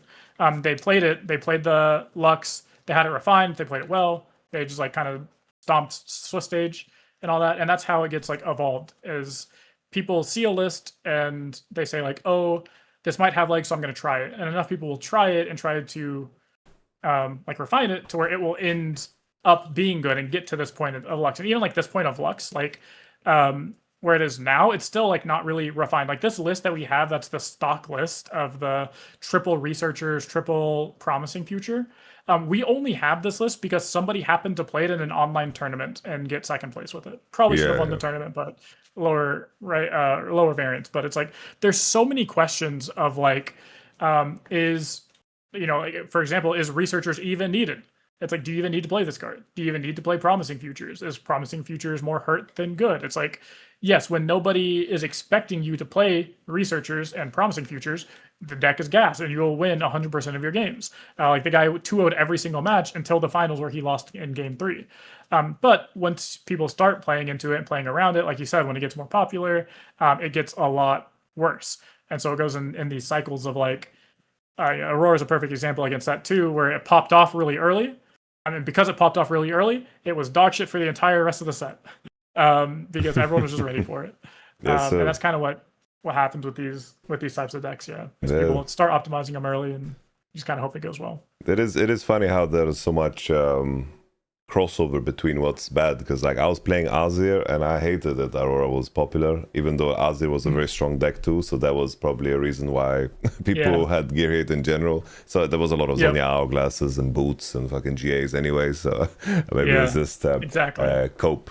But I'm glad to confirm that when I made 5-3 and I didn't make it to day 2, I'm just confirming once again through this conversation that you just need to get good. I just need to get good. So that's a blessing. It's exactly. I have kept you for so long. You need to eat dinner, bro. You need to go eat. Yeah. It's Yeah, been an dude. absolute, This was long. This was awesome. No, I enjoyed it. No, me too. Me too. Bro, you know, we said before I started recording that, you know, like, maybe we're just gonna hate each other after 40 minutes and never talk again. Yeah. I'm hitting you back up, brother. This has been for me at least insanely fucking fun and really, really educational. I love it. Yeah. Finally, Mo, like, I appreciate your time. This has been very helpful and very educational to me and everyone to watch too. Is there anything that you want to plug? Of course, I'm going to your YouTube channel and all that jazz. I'm going to connect to everything, of course. But if there's anything additionally, I know you have a Metafy too. I'm gonna link all of that. Okay, gotcha. Yeah, I was like, I don't even know what I plug is like. Just socials. Yeah, I mean, I guess like Metafy, I do coaching. I do a lot of coaching. I've coached people pretty well. I took someone who's like never played a card game competitively. They made top 4 in their first regional. Vegas. Damn. I helped 2 people win best ofs at the same RQ. So it's like I've helped a lot of people do good things. I have like over 100 something hours in coaching. I used to log it, but I stopped logging it because I just got tired. But I love coaching. I love sharing knowledge. And then my YouTube channel is basically just those 2 things. I stream on Twitch sometimes, but not really. It's just a really big time commitment, and I don't know. I like playing the game and I like yapping. So if you're into competitive stuff and deck guides or whatever, go check out my YouTube because I'll post some sort of hour-long video, like every other day or something. Nice. So. Maybe that's the next thing we do. I'm gonna go into your Metafy. I'm gonna book a coaching session. Yeah. And then maybe that's the next thing we do. For you, like I'll give it to you for free. We can just do it for free, dude. I told you I used to watch you in middle school, man. Like you're old as fuck. Like no offense. I'm kind of ancient. I'm kind of ancient. Yeah, I remember watching you in middle school. My friends, we just go Sona, and we thought it was like the funniest clip. And we like to this day, if someone has Sona, and like we'll play an ARAM. If someone gets Sona, they'll just be like Sona, and we just not laughing. So that's awesome, dude. That's just so for you, free coaching session for you. Holy moly, Bob! Yeah. What a blessing, yo Mo. It's almost 3 a.m. for me over here, so that's why I was slow sometimes. When I suggested rank and all that jazz. My eyes are turning into glue, but this has been perfect. This has been absolutely perfect. I feel like bro. Honestly, I kind of want a goldfish. Like, I'm kind of hyped. Yeah. You convinced That's me. what people say. Like, people are mad at me because, like, I explain things very easy to understand. The video made it just, like, so clear on how to play. This video will be able to make it so clear for people how to play. If you are interested, you can watch the loop backs and, all that.